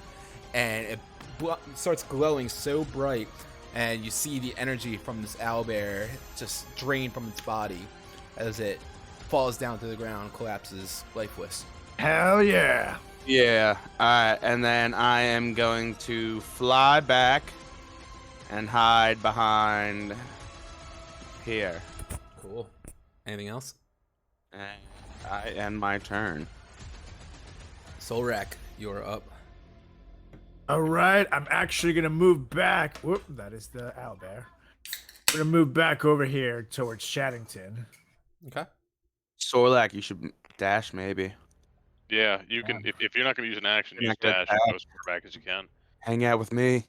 Yeah, that's cool. Dash away. You could my also, if you didn't want to dash, you could just move and then do the dodge action. So any attack against you next would be at disadvantage. That's all right. I'm Sure. dash. Just another option that you can keep in mind though for the future, because I know sometimes you guys cool. that probably slips your guys' mind. Okay. Sure. It's that owlbear is dead, so it's now this owlbear's turn. 5, 10, 15, 20, 25, 30, 35, 40. He comes standing up on his two hind legs, and he lets off this like terrifying screeching sound. The audience is like gasp their breath as it releases the sound, because usually when an owlbear does this, it means that it's like in a defensive mode and it's ready to kill and take down its prey. It starts running its way over towards Wilmore, and it makes its way about up to this little wooden like I don't know, it's like a obstacle that's on the ground in front of him, and yeah, that's gonna be his turn. It's gonna be Wilmore's turn now. All right.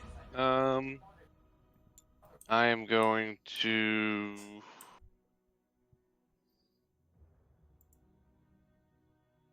Yeah, I'm gonna move up, and I am going to say, shoot him. The little man will tank, and I'm gonna take a defensive position. And dodge. You're in dodge. Cool. Did you want to move your hex also? Yeah. I'll move my hex on him. I mean, I'm not hitting him, but yeah. Yeah, Might just as well. Yeah, sure. Okay. Anything else? That's it. Beautiful. Luke Ganj, you are up now. All right. I am going to. I just told you to shoot him.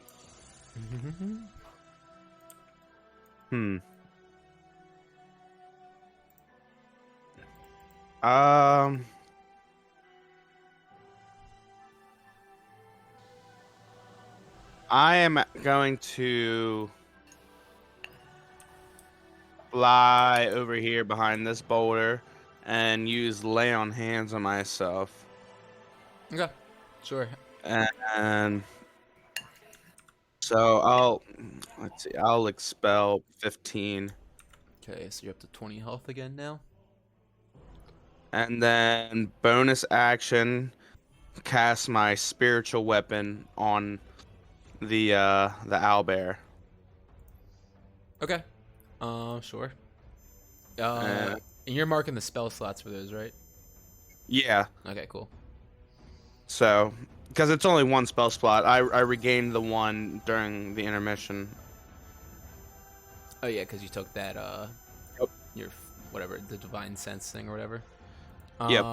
Okay, cool. So you're gonna cast spiritual weapon. It goes up to 60 feet. So 5, 10, 15, 20, 25, 30, 35, 40. Yeah, you can get right up to it. Yeah, sure. Yep. And I rolled a 15. 15 hits with it.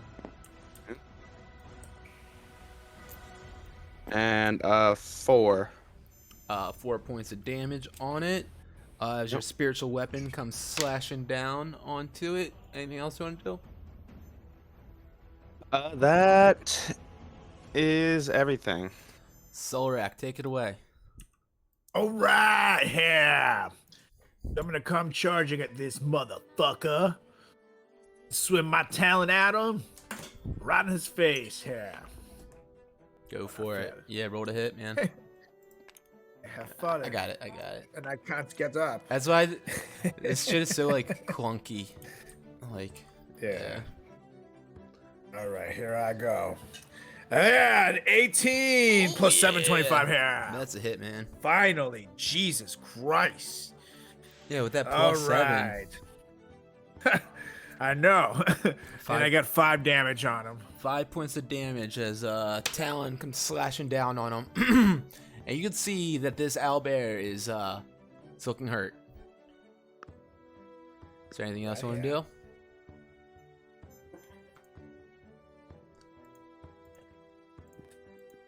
Aye. All right, cool. So he's gonna go ahead now. This owlbear is gonna try to do a multi-attack,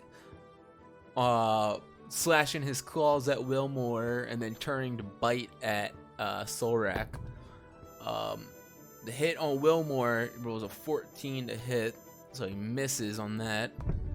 The beak is also a 15 to hit, so I believe that misses too on Solrak.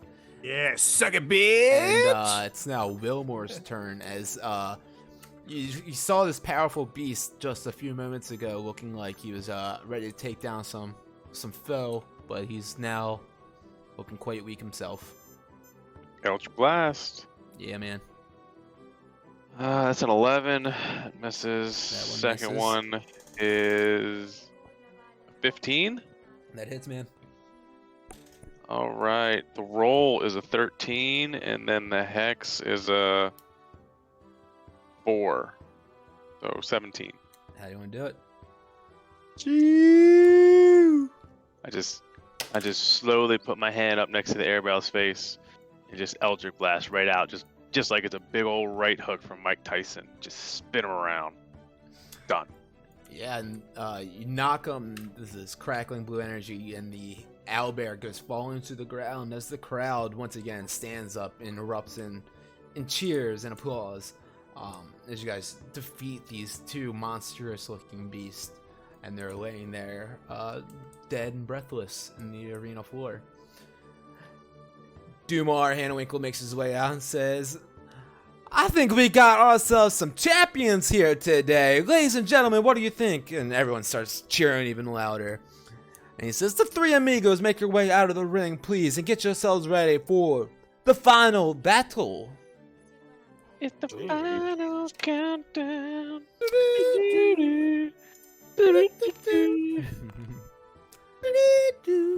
Alright, you guys make your way out of the ring. A couple of guards come in, some men clad in armor, and they, two to each owlbear, grab like one of the feet and slowly drag like this massive creature out of the ring, and start setting up for the next group of people to come in and fight.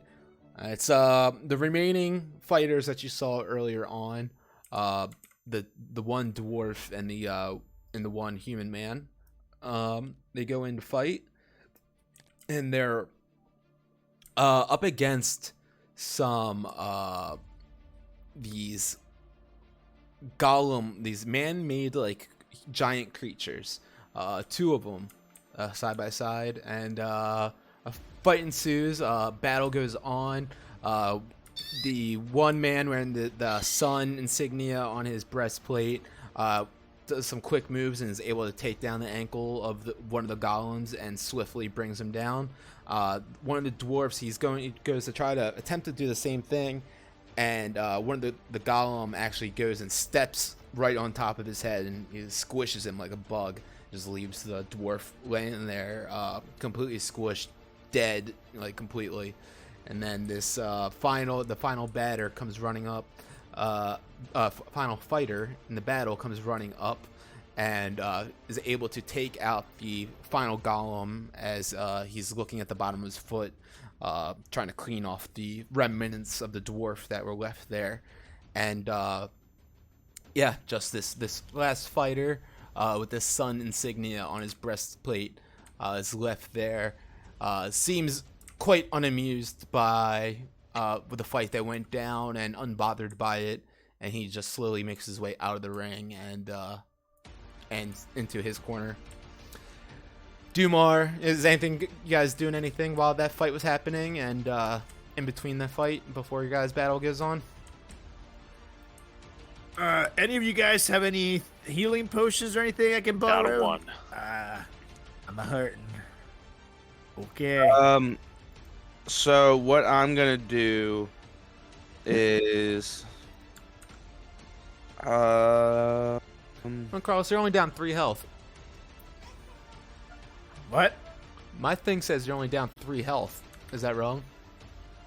Unless you haven't been updating